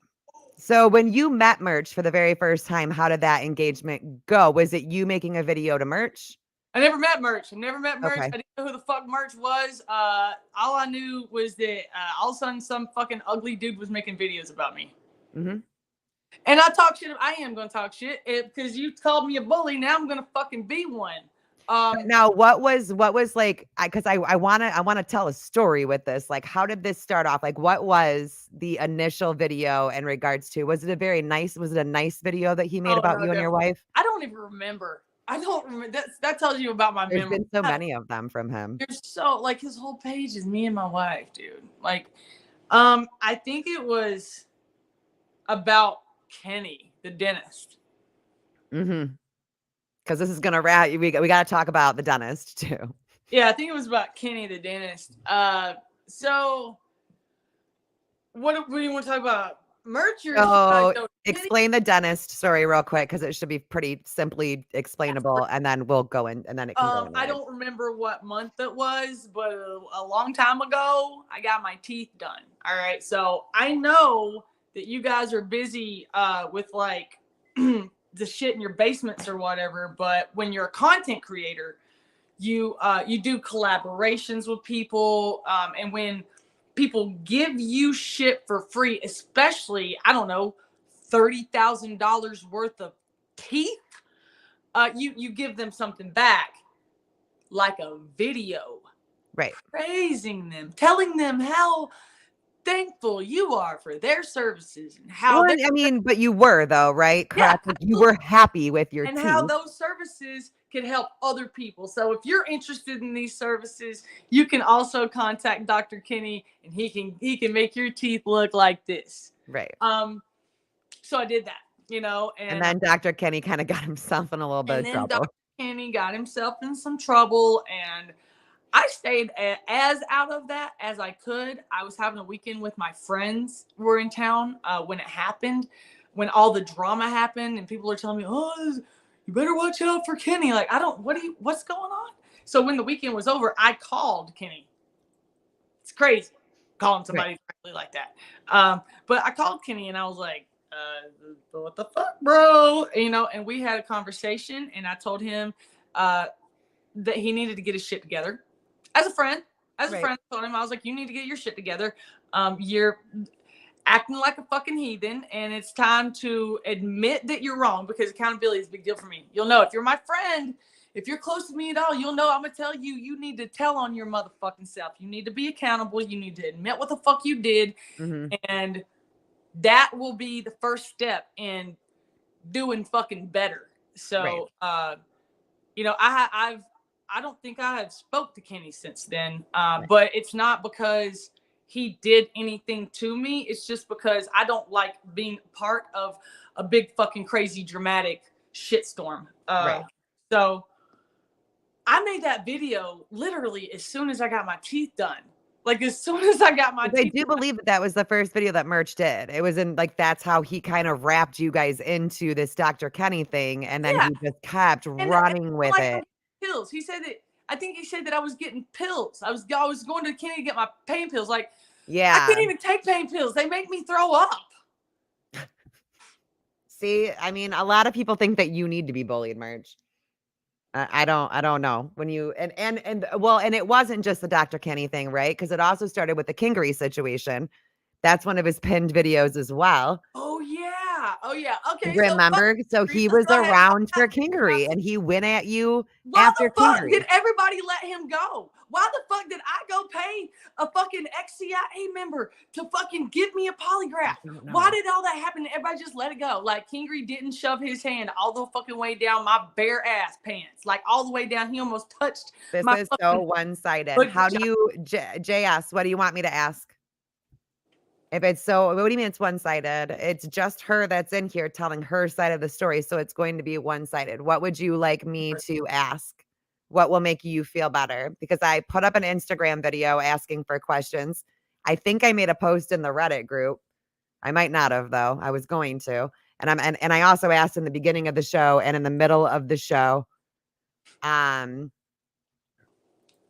if you want to answer this is fine. I wasn't going to allow questions about your wife, but apparently Jenna stalked you on the internet. So how did you meet your wife? How did you meet your wife, Jessi? Jenna says that as a joke. Like, she found me on the internet. She liked my content. When she reached out to me, or she never reached out to me. First of all, hold on. Let me make sure I'm telling this right. She never reached out to me. She just commented like a person who follows me. Right. And so when I saw that she had commented multiple times, I saw a blue check mark. I saw a circle with a pretty girl in it. And I had a girlfriend at the time. And shockingly, I'm not a dirtbag. So I never acknowledged her. And then when it was like, I don't know, the 10th time I saw her name pop up in 10 days, I was like, who is this? And it was the video. It was a Mother's Day video where I was like promoting my Cameo. And I was like, you might not like me, but I bet your mom does. Why don't you buy her a Cameo for Mother's Day, bitches? And she was like, this mom loves you.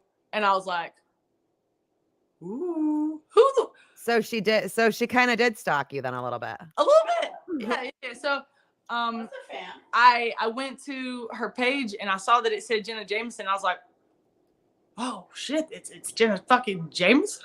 Okay, so they're saying that that's what she did with one of her other exes too.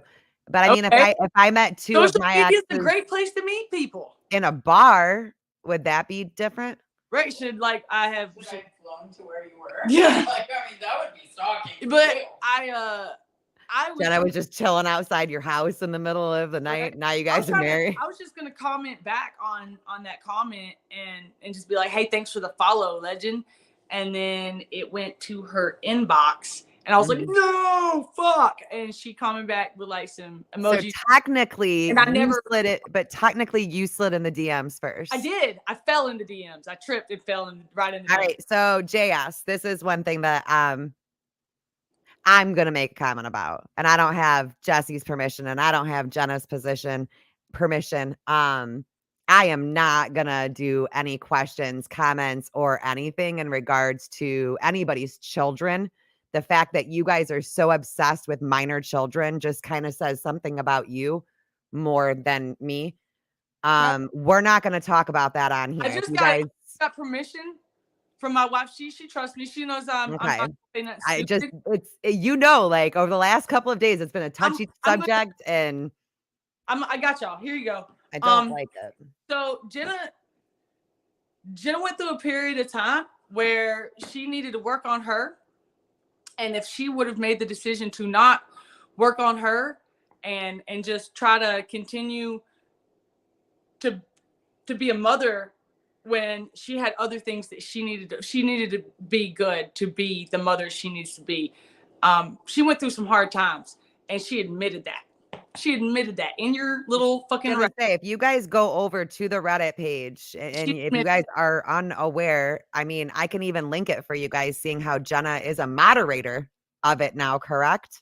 I think she's like allowed it, like she's in it though now. Yeah, and she's in it. Yeah. She's having conversations with people. She's answering your guys' questions. She's taking accountability for the things that you guys want her to, and though she doesn't need to. Is she, when she was struggling, when she was going through it, do you think that she should have kept the kids? No. Do you think that she should have put them through seeing their mother go through a personal struggle? No. So in turn, although she was going through some personal struggles and working on herself, that was being a good mom. That was making sure that her children were in a place where they were taken care of. And Tito is doing a fantastic job. So is Amber. They're doing a great job with the boys. Jenna has nothing but praise for them and everything that they're doing to raise those boys right. They're doing a great job. Lior is doing a phenomenal job with Battelle. Jenna has nothing but praise for Lior. She does want, she wants to be in her children's life, but there's some things that are going to happen in order to do that, we're just going to have to work through Mhm. together. And I also want to address that, somebody said something to the effect that why would Jenna marry somebody that never wanted kids? I didn't want kids because I've been with women who had kids and I became very attached. I mean, there was a woman I was with for 3 years, and her son was like, I mean, that was my boy. I got him up. I got him ready for school in the morning. I took him to school. I picked him up from school. I taught him how to do backflips in the pool. Like, that was my fucking boy. And then when we woke up, we broke up. She kept him from me, and I didn't get to see him anymore. So I didn't, a lot of that is bitterness from that situation, and me not wanting to put myself out there and be vulnerable to getting attached to a child. But this is my wife, and I'm going to be with her forever. And when I did marry her, I knew she had kids, and I knew that eventually those kids were going to be a part of my life, and I'm more than ready for that. Whenever the situation presents itself and we're in that place, I will be happy to be there. So there's that. That's all I got to say about that. Wow, you guys got what you wanted.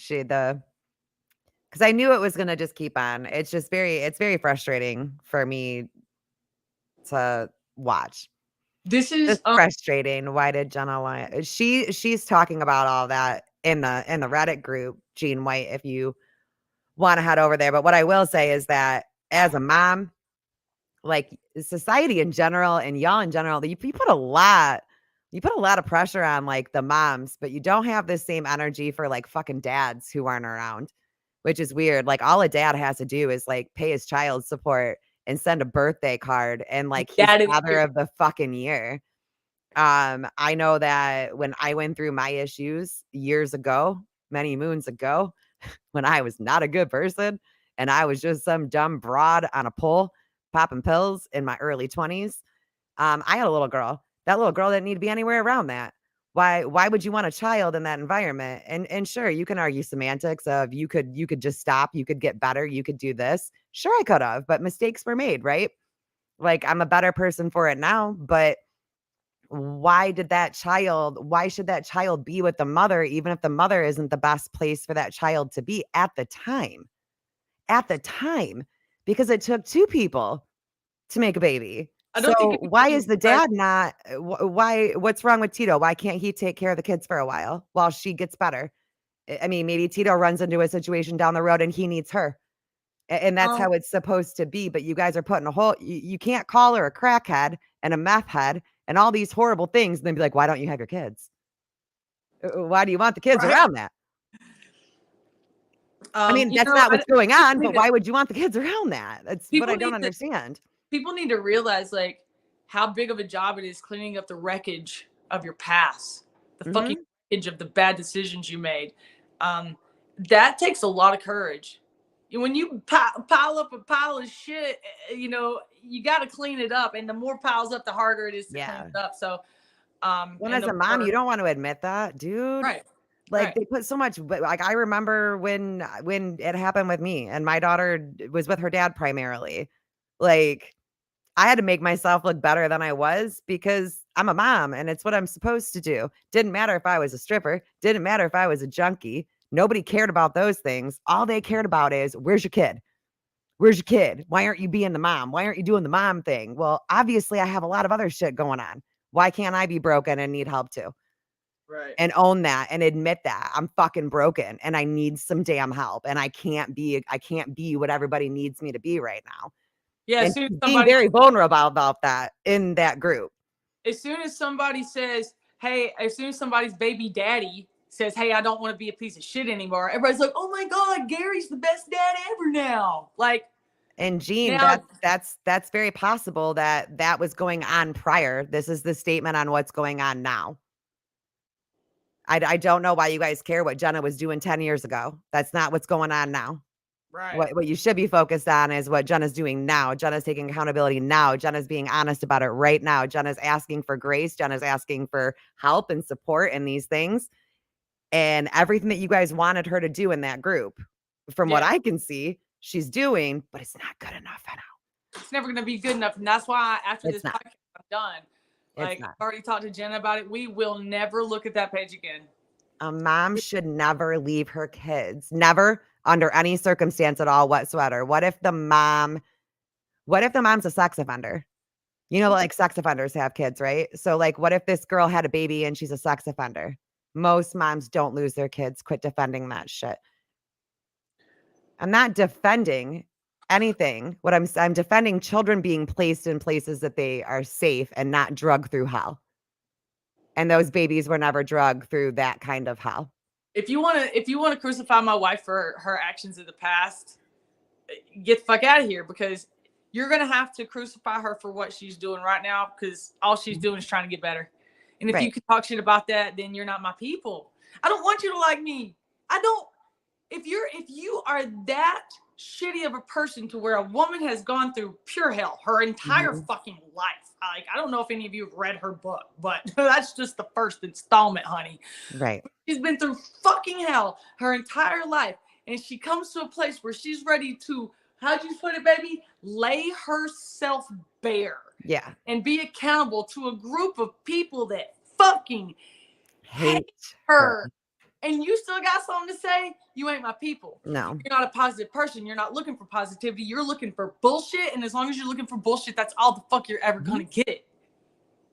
And if you want, like, if you want her to be this person, then support her in being this person. Yeah, encourage her.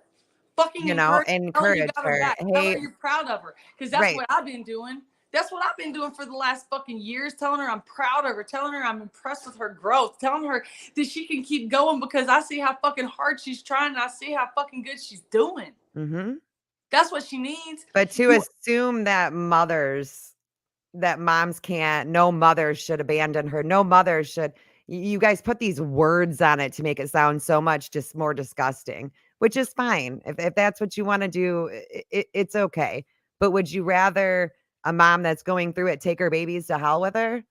Why do you want those babies to go through hell? So it makes you feel better that a mom didn't give up? I don't understand this logic at all. But it's okay if a dad needs to go get his life together, right? That's okay. If a man walks away, he's strong. If you want to dislike us just because you're that set on disliking, that's fine. I wanted to come on here and I wanted to lay it out. You know, I want to give you guys the opportunity to ask me questions. I want to give you the opportunity to understand maybe a little bit more about who I actually am. I'm just really proud that I made it through this motherfucker without crying yet. So you did. You teared up a little bit. I gave my first child up for adoption because I was not fit to be a mom at the time, and that was you being a good mother. That is you being a good mother. And that is my advice. That'll be my advice. That'll be my so what is this rumor? I'm changing the subject because you're gonna start crying. I'm gonna cry. We're wrapping it up. I don't want to leave off on Jenna's kids because I just think it's fucking gross. Back to merch. I think all of you guys are fucking gross. Back to merch. I never even would have known who he was if he didn't start making videos about me and sucking Kingery's dick. Right. He didn't want to believe me after I took a fucking polygraph. That's not my people. Merch, you're not my people. I don't want you to like me. If you ever made a video talking about how you liked me, I'd be like, I'm not responsible for this. Like, well, and this whole like, I got bullied by Jenna Jameson. Like, no, you didn't. Nobody is getting bullied. Merch doesn't even think he got bullied. Merch doesn't even take his own content fucking seriously. Merch is literally a troll with big numbers. That's it. This is what he does for fun. I see the appeal in it once in a while, but child. Right. This man is surrounded by toys. I bet he got. But there is like the rumor about you putting like you put acid in an ex-girlfriend's air vents of her car. Oh, let's talk about that. Yes. This is the last thing because I'm done. I gave you 2 hours that I'm never going to get back. Sorry, love you. I'm just kidding. This is your idea. With you. I'm fucking with you. I know it was my idea. All right, so let's talk about Whitney. Yeah, Whitney. That's her name. Apparently, I didn't even know about this one. Yeah, okay. You guys just hate the truth. No, I'm asking your questions. You just don't like the answer. It's my opinion. We can have difference of opinion. If you think you're right, cool. I think I'm right. We just have difference of opinion right now, Mick. You think that any woman that makes the choice to not be a mother is a piece of shit, but I'm sure 9 of your fucking homies are 6 months behind on their fucking child support, and you think their baby mama is crazy. Okay? Like, stop. So Go let's ahead, talk Merch. about Whitney. Let's have a little chat about Whitney. All right. So this is 'Cause what I happened. think Merch alluded to this in one of his videos too, and I had seen the maybe. I don't know. I've seen a Oh, lot of videos over the did last you couple ever days. on my other phone? What time is it? What time is it on the East Coast? For me, it's 10 o'clock. That's She's in Michigan, though. kids. Got kids and shit. I can't call her right now. Anyways, I was gonna call somebody who was involved in the situation with me, but Oh, whatever. no. Let's just hear it from you. All right. So, all right, I was an asshole. Okay, I was fucking with two bitches. All right, I was fucking with my ex Dia. Can we? When was this? Fuck, like 4, 5, 6, somewhere between 5 and 6 years ago ish. Okay. Ish. Okay. 3. How old is her kids? I think she's got a 3-year-old, so it's definitely more than 3 years ago. Okay. All right, so I was fucking with my ex, and I was fucking with Whitney. All right, and I was fucking with Whitney before, like at another time, but she dumped me. Okay. All right, so I thought I really liked her, and then she moved, and then we started talking again, and she moved back. All right, so she moved back. While she moved back, I found this other bitch I was fucking with, Dia. Okay, Whitney came back into the picture, and I was like, oh, I don't know which bitch I want to fuck with. But I kind of want to, like, I had some unfinished business with Whitney just because she dumped me. So it was fair enough. All right, so I'm fucking with both of them. I actually got punched in the mouth by one of them because I was lying. Because she was like, I heard Whitney was in town. I was like, I don't know nothing about it. She's like, you ain't seen Whitney? I literally had spent the night with her the night before. She was like, you ain't seen Whitney? I was like, no. And she was like, fuck. And I deserved that. Dumbass, you deserved it. I deserved that. I did. So I left. I called it off with one girl, and I picked Whitney. All right, I picked Whitney. Me and Whitney went on a trip to Alabama for my best friend Parker's wedding. I was the best man in her wedding. So I took Whitney with me as my date to the wedding. And while I was gone, I was like, I think I fucked up. I think I should have picked Dia. Like, fuck, I picked the wrong one. So I got back and I went to Dia and I was like, I'm so sorry. I was like, I fucked up. I was like, please take me back. I'm going to dump her all the fucking way. And I did. I went. Wait, you didn't even dump the other girl first before you went and said. I did. Well, I called it off with her. Well, I kind of. Okay. I'm not saying I was good. I'm not. I don't know why I care about those details. Go. I want to get to the acid part. Go. All right. Yeah. Because now I'm invested as hell. So I went to Whitney and we sat down. We went in her backyard and sat down around a fireplace. And I told her, I was like, listen, we've had some good times. I really like you. I just feel like I need to focus on myself right now. If I focus on myself, I'm going to focus on the other girl. So I called it off with Whitney. And then me and Dia got together. I basically had to beg Dia to take me back because I was such an asshole before, but she did. And I offered her, I was like, because I have been a liar and because I got very much caught and you have no reason to trust me, I went and bought Dia an iPad with my iCloud logged into it so she could see all my text messages and everything that came through my phone. I was like, I understand that I don't deserve trust right now, but I just want to earn it back. So we were together for like more than almost 2 years or something. But all right, so when that happened, Dia and Whitney had a little feud going. Okay, Dia hated Whitney hated Dia. So Whitney had told me that one of her she hated kids. Whitney hated kids. That was one of the things we vibed on, is that we both didn't want kids. Right. So she comes in. Okay, I worked with a tattoo artist because half of the salon was tattoo, half of the salon was hair. And so Dia worked with us too. So Whitney started talking to one of my best friends who was a tattoo artist in our shop where we all worked. So I dumped her. So she went to Jamie. Right. So now she's talking to Jamie, one of my good friends. And Jamie is a little tender heart who falls in love like that. So Jamie comes to me. He says, hey, Jess, I just want to let you know, I've been seeing Whitney. I was like, cool. I want to be Whitney's friend. Like, I don't want to have beef with Whitney. Maybe we can like double date and this will make Dia not hate Whitney so much. That didn't work. This was a horrible idea. Yeah, well, it didn't work. So it was like terrible. It's a terrible idea. All of this. That didn't work. But Jamie and Whitney continued to date. And then like a week later, Jamie comes into the shop and Jamie's like, bro, I think I'm going to marry this girl. And I was like, woo, woo, woo. Fucking call the ambulance because you're about to get your heart broke, dude. He has 2 kids who he had full custody of one and partial custody of the other. So he was doing hardcore dad shit. And oh my God, a dad with custody? Crazy, right? What? So he had his kids all the time. Like they were always with him. So I'm like, it's crazy that she's like doing this and he's got kids and she has to be around these kids all the time. That's very out of character for her, but whatever. So when Jamie comes in, he's like, I think I'm gonna marry this girl. I'm like, I know that she's trying. I know that she's using him to try to like fuck with me. So I called Whitney and I was like, girl, I know what you're doing. I was like, don't listen. Jamie really likes you. And if you break Jamie's heart just to like fuck with me, like stop fucking with our work life. Like stop fucking with our work family because we're all good here. We don't need you coming in fucking shit. So I got off the phone with her. She called Jamie.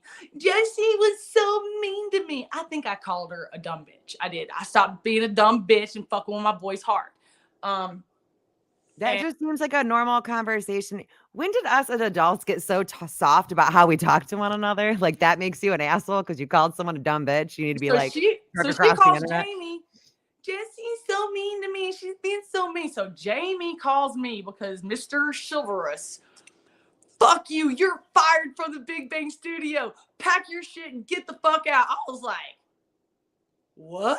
And Dia was in the car when she was like, give me the phone. She was like, what the fuck are you talking about? And Jamie was like, fuck you, cunt. You can pack your shit and get out too. And I was like, oh, you did not just call my girl a cunt.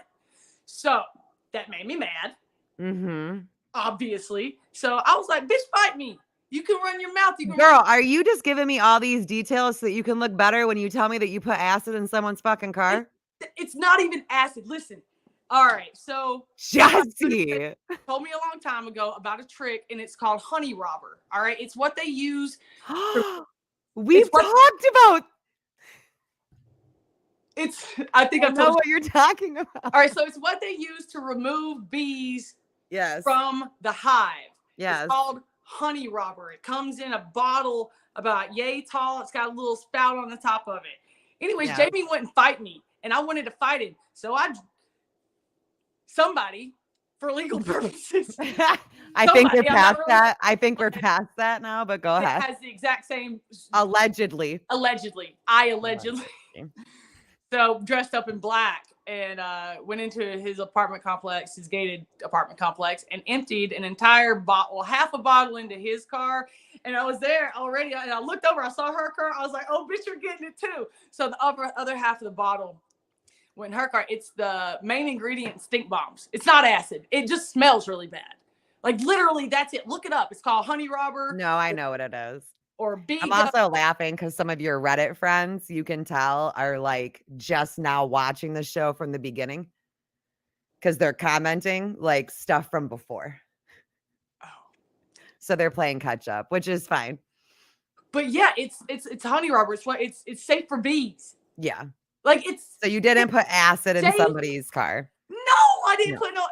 I was more of a prank than anything. Like, oh, you don't want to fight me? Well, you're gonna smell butthole for the rest of your car's life. We already addressed this comment, but thank you for asking it again. You're more than welcome to go back and rewatch the entire podcast to find the part where we talk about this because we already did. Yeah, I'm not gonna readdress questions and comments and. Like, is that like a little bit of an asshole move? For sure. I put mace on my ex-boyfriend's car on the handle so that after he did it, when he touched his face, I'd fuck up his face. I mean, technically, I did something crazier than you. It was like in my early 20s. Oh, I think I was like 22. I was like 36, probably like 35 or 36. I don't know. But it's for bees. It's the main ingredient, stink bombs. It's safe for bees. And if it goes into the intake, your air, like under your windshield wipers, if it goes there, then when you drive and you have like that open vent thing, it forces the smell straight into your face. And if you roll your windows up, it's just as bad. Or if you roll your windows down, it's just as bad because it sucks the air through the intake. really, if you ever want to safely prank the absolute shit out of somebody, honey robber, please don't do that to me. My cars live in a garage. I do remember you telling me about this now. Like once you got to the end, I was like, oh shit, I do know what this is. So there's a bunch of drama. Will you do me a favor when you come back though? What's up? I feel like your people would probably appreciate it a little bit more. Like, keep talking to us about what's going on with you too. Not just something witty, something silly, something funny, something douchey. I feel like Maybe that's what live streams are for, you know? Right. No, and make sure that you're still doing that because I'm not bringing Zach back. Zach got banned. I don't deal with Zach. This is what Zach does. I watch Zach do this to multiple creators. No real shit to bring to anything. Like he should work on paying off his lawsuit if he still owes money for that. Like I don't know. Maybe he should scream at girls more and make them freaking cry. Like we've all heard how Merch likes to talk to girls. So if you I'm all set. I'm all set on Merch. But I would like to see you be more like that because like even Fiegel, Jessi's a sweetheart. Don't let her fool you. Like it's okay to be tough and it's okay to be the fuck around and find out girl, right? But at the same time, like this has been a lot for both of you and not just you. It's been a lot for you. It's been a lot for Jenna. It's been a lot for people who care about you to watch you deal with and go through. And it's gross to watch.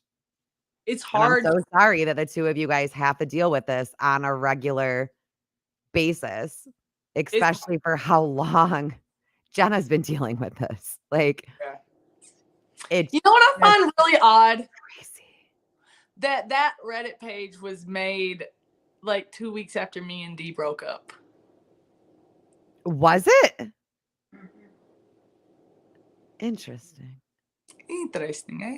Interesting. My drama started way before that. Right. I mean, but that Reddit group started really. Yeah. She didn't because she got called out quick for that stupid ass video that she dropped about you. That was the dumbest thing I've ever seen. People started commenting on it because I had to do a podcast that day. Like we broke up and I had to wake up the next morning and do a podcast with Bunny. Yep, that's right. You talking about that because I remember calling you and being like, "Hey, I'm about to make a video about this and it's about you, and I want to make sure that you're like not going to be mad at me." I didn't say one word about her on that podcast. I was so nice. It was about Jenna, not you. Okay, we still think it's weird that a hate page for her wife was created 2 weeks after a breakup. It's still weird. We can say it's weird. Mm-hmm. You guys are really defensive over your little Reddit group. Like, no one's taking it away from you guys. Calm down. I have questions. Since y'all questioned me, can I ask questions to you? Yeah. All right. So, are you guys ready? Reddit, we have questions for you now. Why do you keep your identity hidden? Since you think you're so correct, you think that you're bringing truths. Why can't you show your face? Why can't you confirm your identity? Why can't you do that? That's a solid question. Don't say because you're afraid of me, because I ain't going after nobody. The only way you're going to find out is if you fuck around at my house. I'm not coming after you. I ain't got time. I got too much shit to do. I don't care that much anyways. I didn't even know that you could have a profile picture on there. I was only on Reddit for a video game that I play.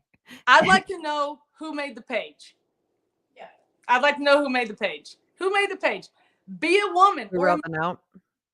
Be a fucking adult. The answer to your question is because it's Reddit. No one has their real name on there. I do.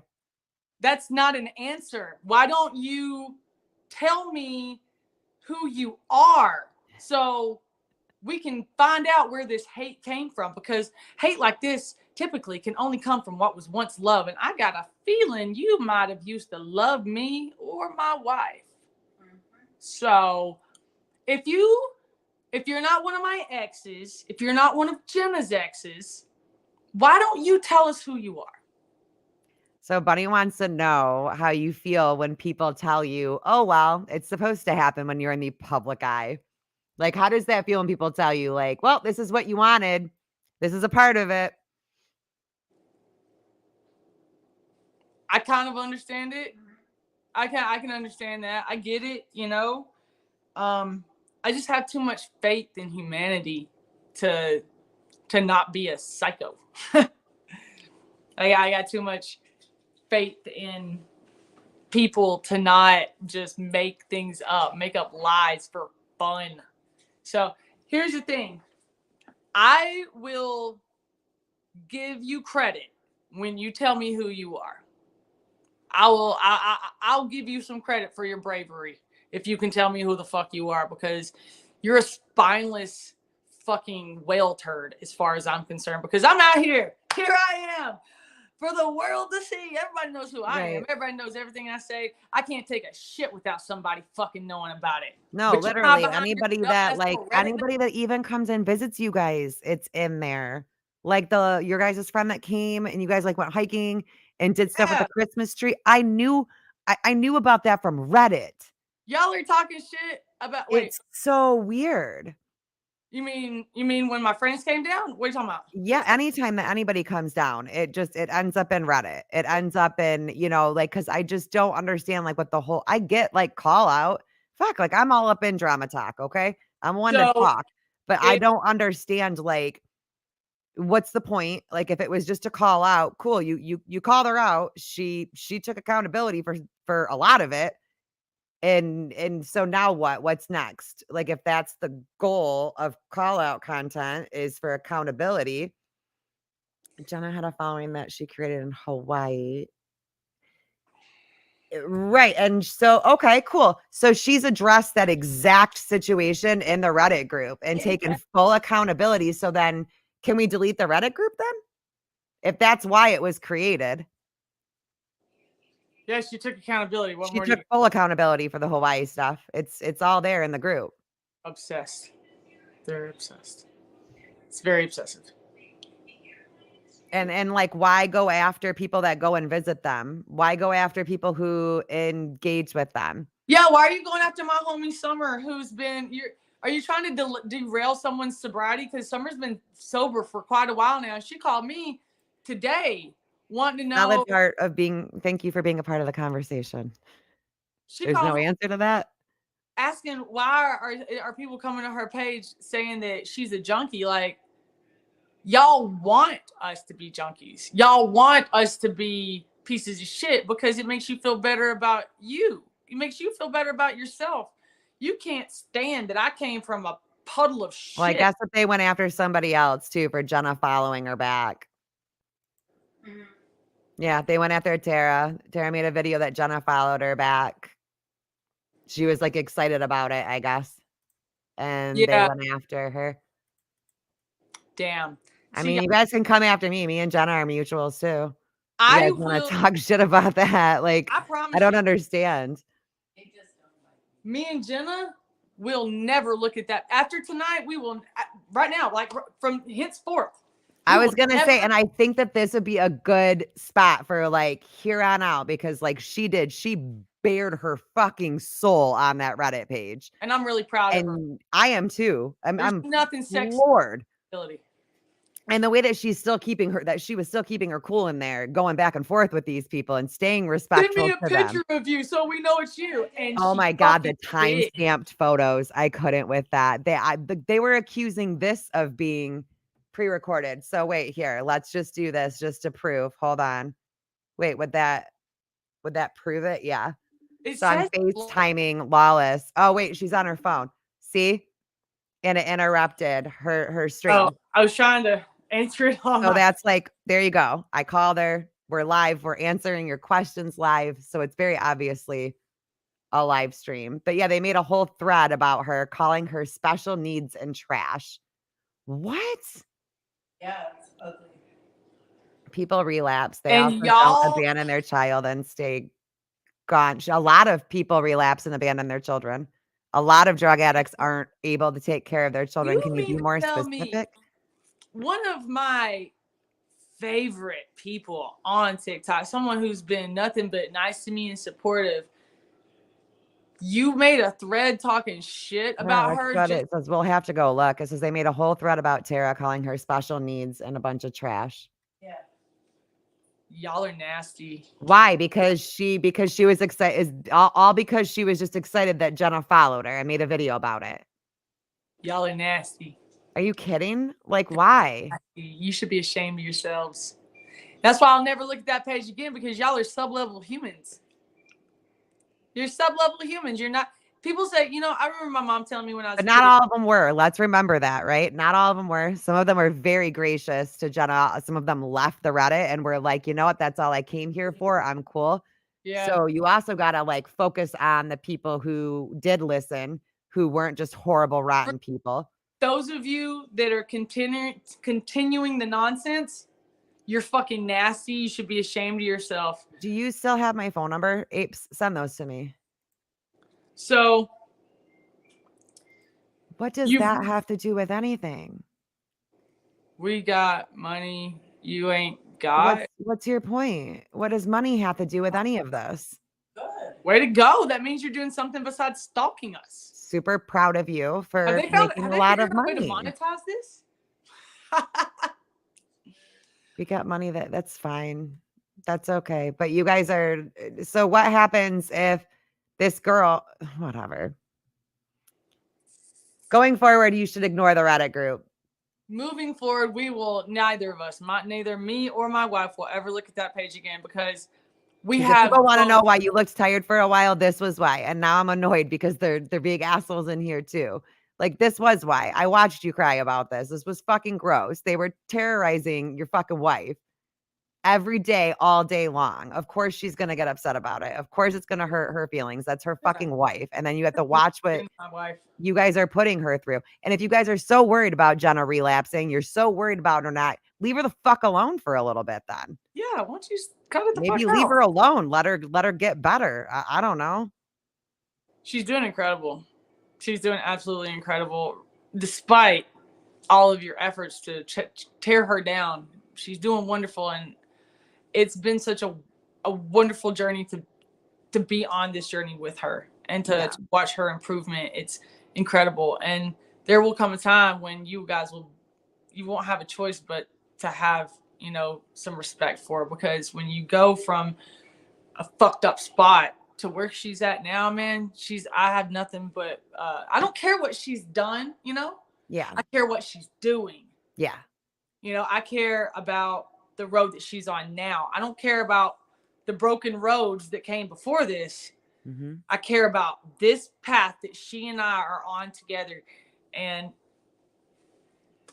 if y'all gonna keep talking shit, at this point, I can't care. Because if you're even a halfway decent person after this podcast, after me being as open as I can be, after being willing to answer all of your questions as honestly as I possibly feel, like I've been 1000% honest about everything.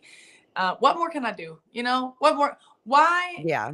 Thank you, Kat. I can't look at it. It's not good for my mental health. It's really not good for my mental strength. No, and the more that you just surround yourself with people who are like watching you grow, especially knowing this now and being like, damn, I guess she wasn't as like tough as nails as we thought. Because you're not. I love you, but you're fucking not. It fucking broke me. I ain't gonna lie. Like, I stopped. I looked at Jenna one day, and this is after she had already went back to work. Mm-hmm. And I was like, I don't know if I can keep going, babe. Like, I'm like, there's days that I cried and I didn't understand, like, why are people so mean? Like, I remember, what it took me back to being a little kid coming home from school. Cause I was just a really annoying, freckle-faced, big-toothed little shithead. And kids didn't like me. And I got bullied really, really bad. I came home every single day crying to my mom and asking her, Mommy, why don't the kids like me? Right. I just try to be nice, and I try to be their friends. Why don't they want to be my friend? Why don't they like me? I don't understand. Like, I didn't have shit. But when I was in the lunchroom, and if somebody said, can I have your Skittles? I gave them to him because I thought it might make him like me. And that's what it brought me back to. And that's Laying like, on my wife's chest saying, why it's not embarrassed to admit that though. Like, don't be embarrassed of saying this, because this is how all human beings feel. It's just, we have this illusion that we're supposed to be badasses about it, and you don't have to be. It's fucking mean. I just don't understand. I'm like, why are they doing this? Like, I'm trying, I'm putting in every fucking cell I have in my body into being better. What can I do? Just to keep being better, because there are people in your life and there's people around you who know what you're doing. There's people who talk to you who know what you're doing. I see what you're doing. You know that. I do. And I'm so fucking proud of you. Even from where you were when we first started, you're so much more serious about yourself now than you were then. You care. You care what you're doing. You care the impact that you put out there.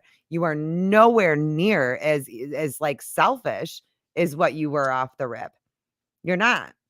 And we're all allowed to be selfish. Of course we are. I'm not But perfect. especially since meeting Jenna, I see this huge difference in you. Humongous difference in you. I've never seen you as in love as what you are, ever. Nobody's ever made me feel as comfortable as Jenna. You know, I feel like my spirit is in love with her spirit, you know? Right. From the moment that I was in her presence, I knew that I was going to be a pivotal part of her life. And, you know, when I met Jenna, she was in a place where she was just not happy with herself at all. She was ready to give up. And I'm so thankful that I was able to give her some encouragement, to poke her just enough to where she decided to go. And she's going. And she hasn't stopped going from the moment I met her until this point. Like, this woman has gone leaps and bounds, and anything that I've ever asked her for, she's done. You know, as far as like our lives moving, if we're gonna move, what we're gonna do, like it feels good to know that she has that much trust in me, that she, you know, she knows I'm gonna take care of her, and it feels good to know that she's gonna take care of me. She's taking care of my heart better than anyone ever has. I'm very happy for you. I'm really happy for me too. And I'm proud of you. I think you're doing a great job. I do. I don't think that you have changed, like, fundamentally who you are as a person at all. And I think that the best way to go about this now is just prove them wrong. I'll need to come back. I got a little something. Both of y'all just go and shine and be successful and do the things that you guys want to do and prove them wrong. I got a little something up my sleeve, and I want to come back stronger than ever. When the last time my TikTok was deleted before this account, you know, I considered to just kind of give up on that. And then I was like, you know what? I'm going to do it again. Yeah.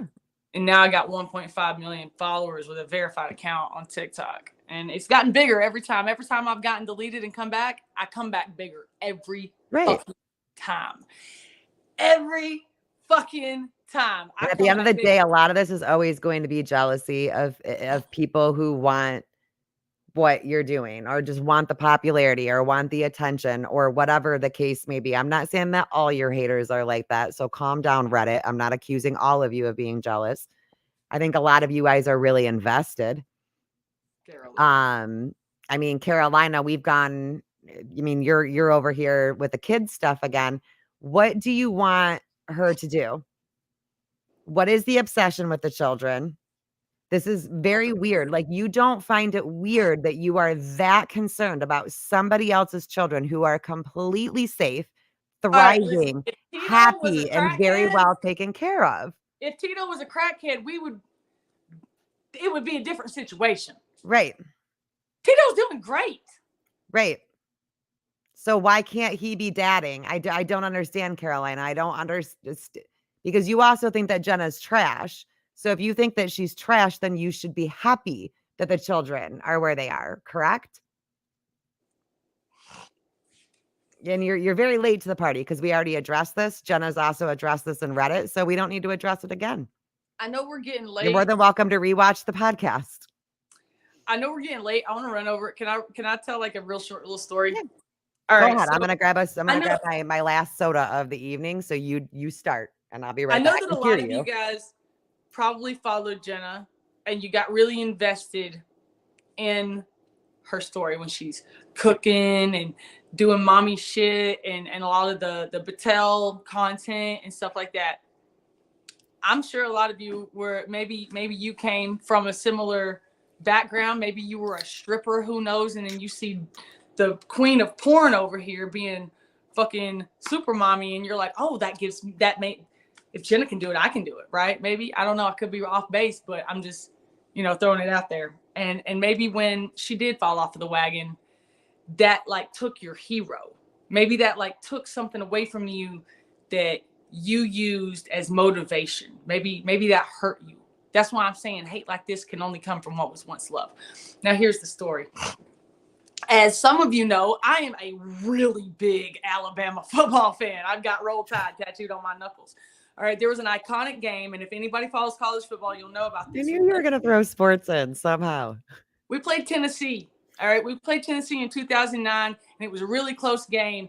And with like 1 second left in the game, Tennessee was kicking a field goal, and I think we were up by like 2. And if they would have made the field goal, they would have went up by 1, and we would have lost the game, and our undefeated season would have went down the drain.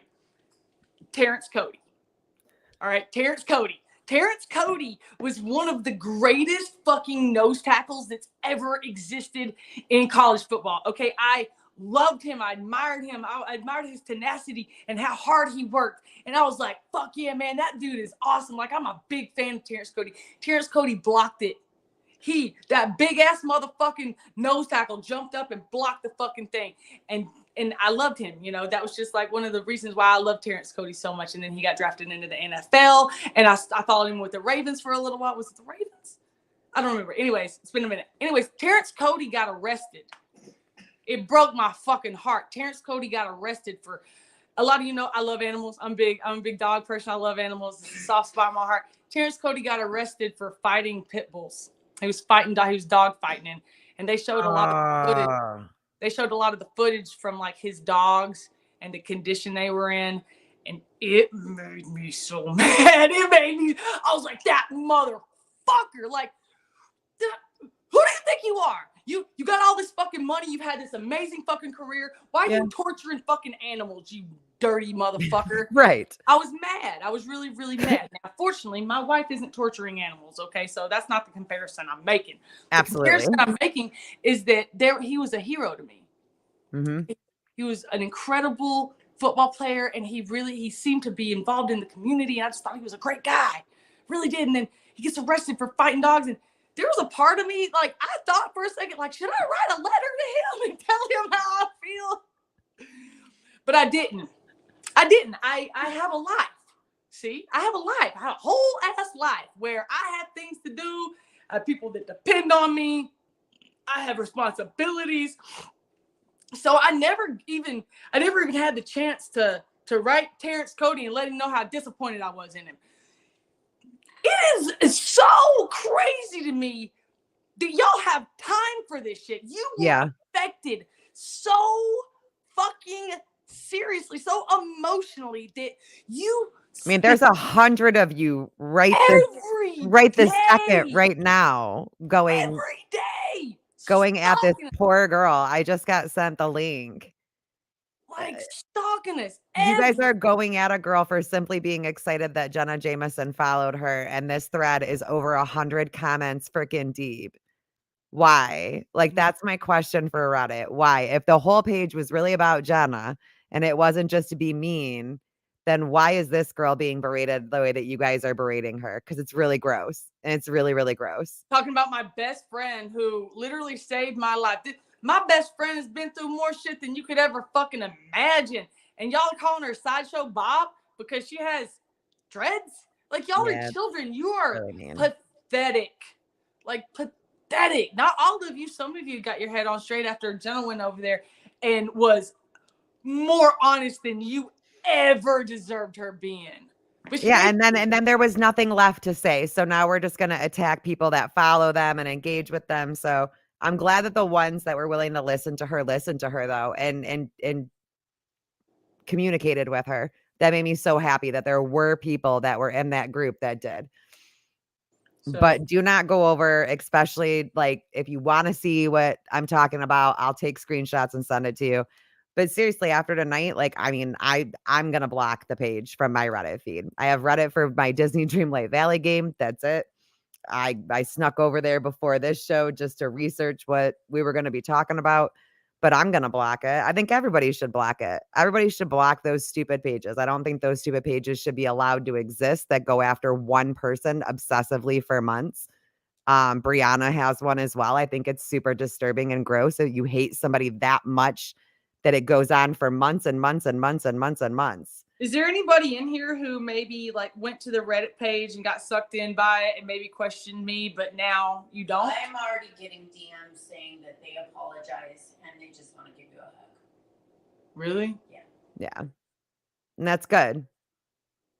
That's good. Like you can't win them. You can't win everybody, but you told your side of it. And that's what you needed to do. You needed to be able to respond to what these people were saying.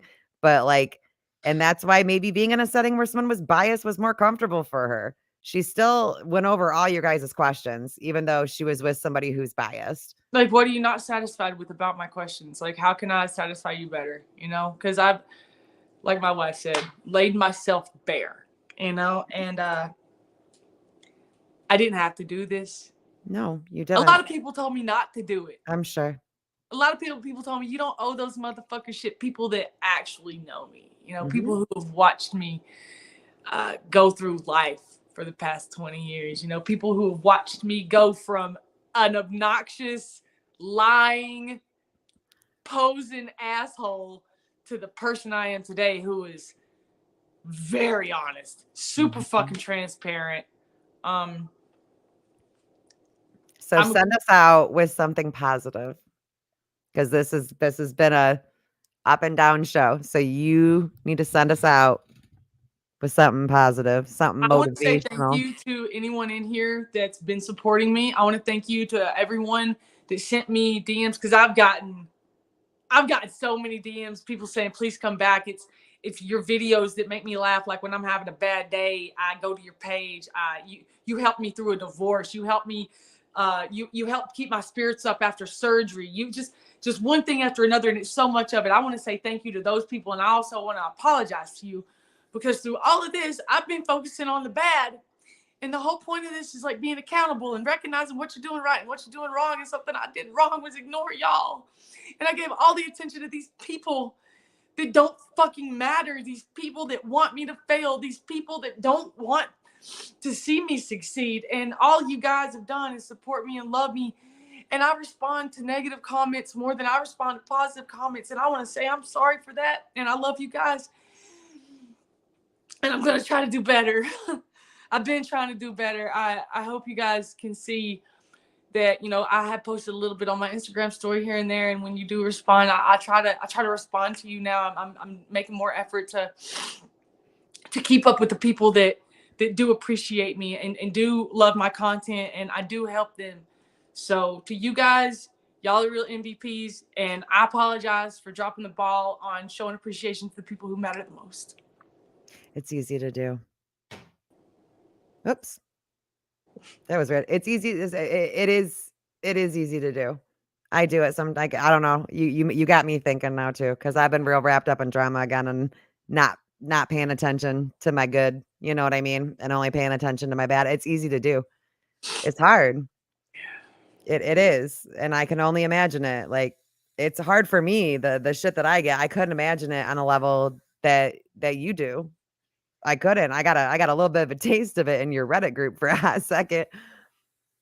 Very last thing I want to say is, if you guys feel like that page is unnecessary, if you feel like it's putting too much hate out, if you feel like it could, I mean, what they did to Tara is not right. It's not fair. You can report it.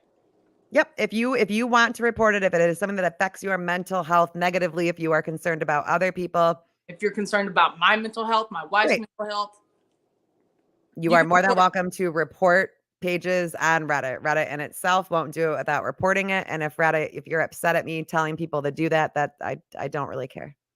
Yeah, it was my idea because it's not fair. It's life's not fair, but that doesn't mean I'm gonna bend over and let you fuck me with it. Right. So, it's especially not fair to people like Tara. You don't know her. Yeah. She didn't do anything to you. No, she was just excited that somebody followed her back. Now, whether or not you think a video like that is cringy, whatever. But I remember a time on TikTok where everybody was doing that. Like if somebody that They you like admired. followed you back, like that's exciting. I mean, I know you on a real level, and I've even told you it still fucks with me that you're married to Jenna Jameson. Where I'm like, it's so weird that it's It still Jenna fucks Jameson. with me that Like, I'm married it's to Jenna fucking weird. Jameson. Right. Like it's just like it's random. It's very random. So someone gets excited and you don't like the person, so you're gonna destroy this girl simply because she's excited that Jenna Jameson followed her. That's not making sense to me. I think that's sick and I think it's deranged. So if anyone in here thinks that things like that shouldn't happen and you want to stop it, go report the page. Right. Go report the page. And I just want to thank you for actually coming on. I do. You're welcome. Thank you for having me. And I can't edit it, so everyone gets to see you cry now, and I'm not taking it down. So don't call me in 3 days asking me to take it down. It's not coming They down. saw me cry, Kat. I said I don't like Don't to care. see me cry. Don't care. You bug me about it, I'm gonna go back through it and just take all the parts that you did cry and put that up instead. That's the editing that I'll do. You know what? That's what I get. That's what I get. But you need to be like this more often. It humanizes you again to people, and I think that that's crucially important because we lose the aspect of us being just regular human beings at the end of the day. We all do it. It's gross. It's We hard. all need to be better humans. I'm not gonna lie, it's been real fucking hard. There has been probably 10 different occasions where I was like, I'm going to the bar. And Jenna was like, baby, you're back. No. And I'm like, you know what? Fuck this. They want me to be a piece of shit. I'm at least gonna have fun doing it. I'm going to the bar. And Jenna's like, baby, do you really think that that's what you should do? And then I just cry and go to bed. Yeah, good. That's what you need to do. Thank God Can't for let- her. Thank God for her. Because if I had to go through some shit like this without her, I would for sure be at the bar. 100%. Can't let a whole bunch of angry bitches who probably cook hamburger helper for dinner and don't know how to fuck right because they didn't read your wife's book dictate your sobriety. Okay. We don't let people like that dictate our sobriety. I appreciate you, and I thank you so much for having me on here and asking me to do this, even when you know how I am. I'm thankful for you as a friend. You've been there for me through thick and thin. You've let me know when I was being an asshole. You've been someone that I can call and say, am I being an asshole? And I know that if I'm being an asshole, you're going to be like, yeah, you're being an asshole. So thank you very much for that, Kat. Thank you for being a great friend and always. People think they want me as a friend until they get when they're like, I don't know about this girl. I like it when people police me. I think that's important about friendship. I think that your friends should police you. I think your friends should tell you when you're fucking up because we're all responsible for each other. You know, humanity as a whole can only grow if we help each other. Absolutely. And that's what we're ending it with. I love your face. I love you too. I love you. All right. Thank you guys for joining us. We'll be back on Thursday. I don't know who's going to be there. I don't know who my host is going to be. We'll make it up as we go. Thank you for joining us, even you fuckers from Reddit. Okay.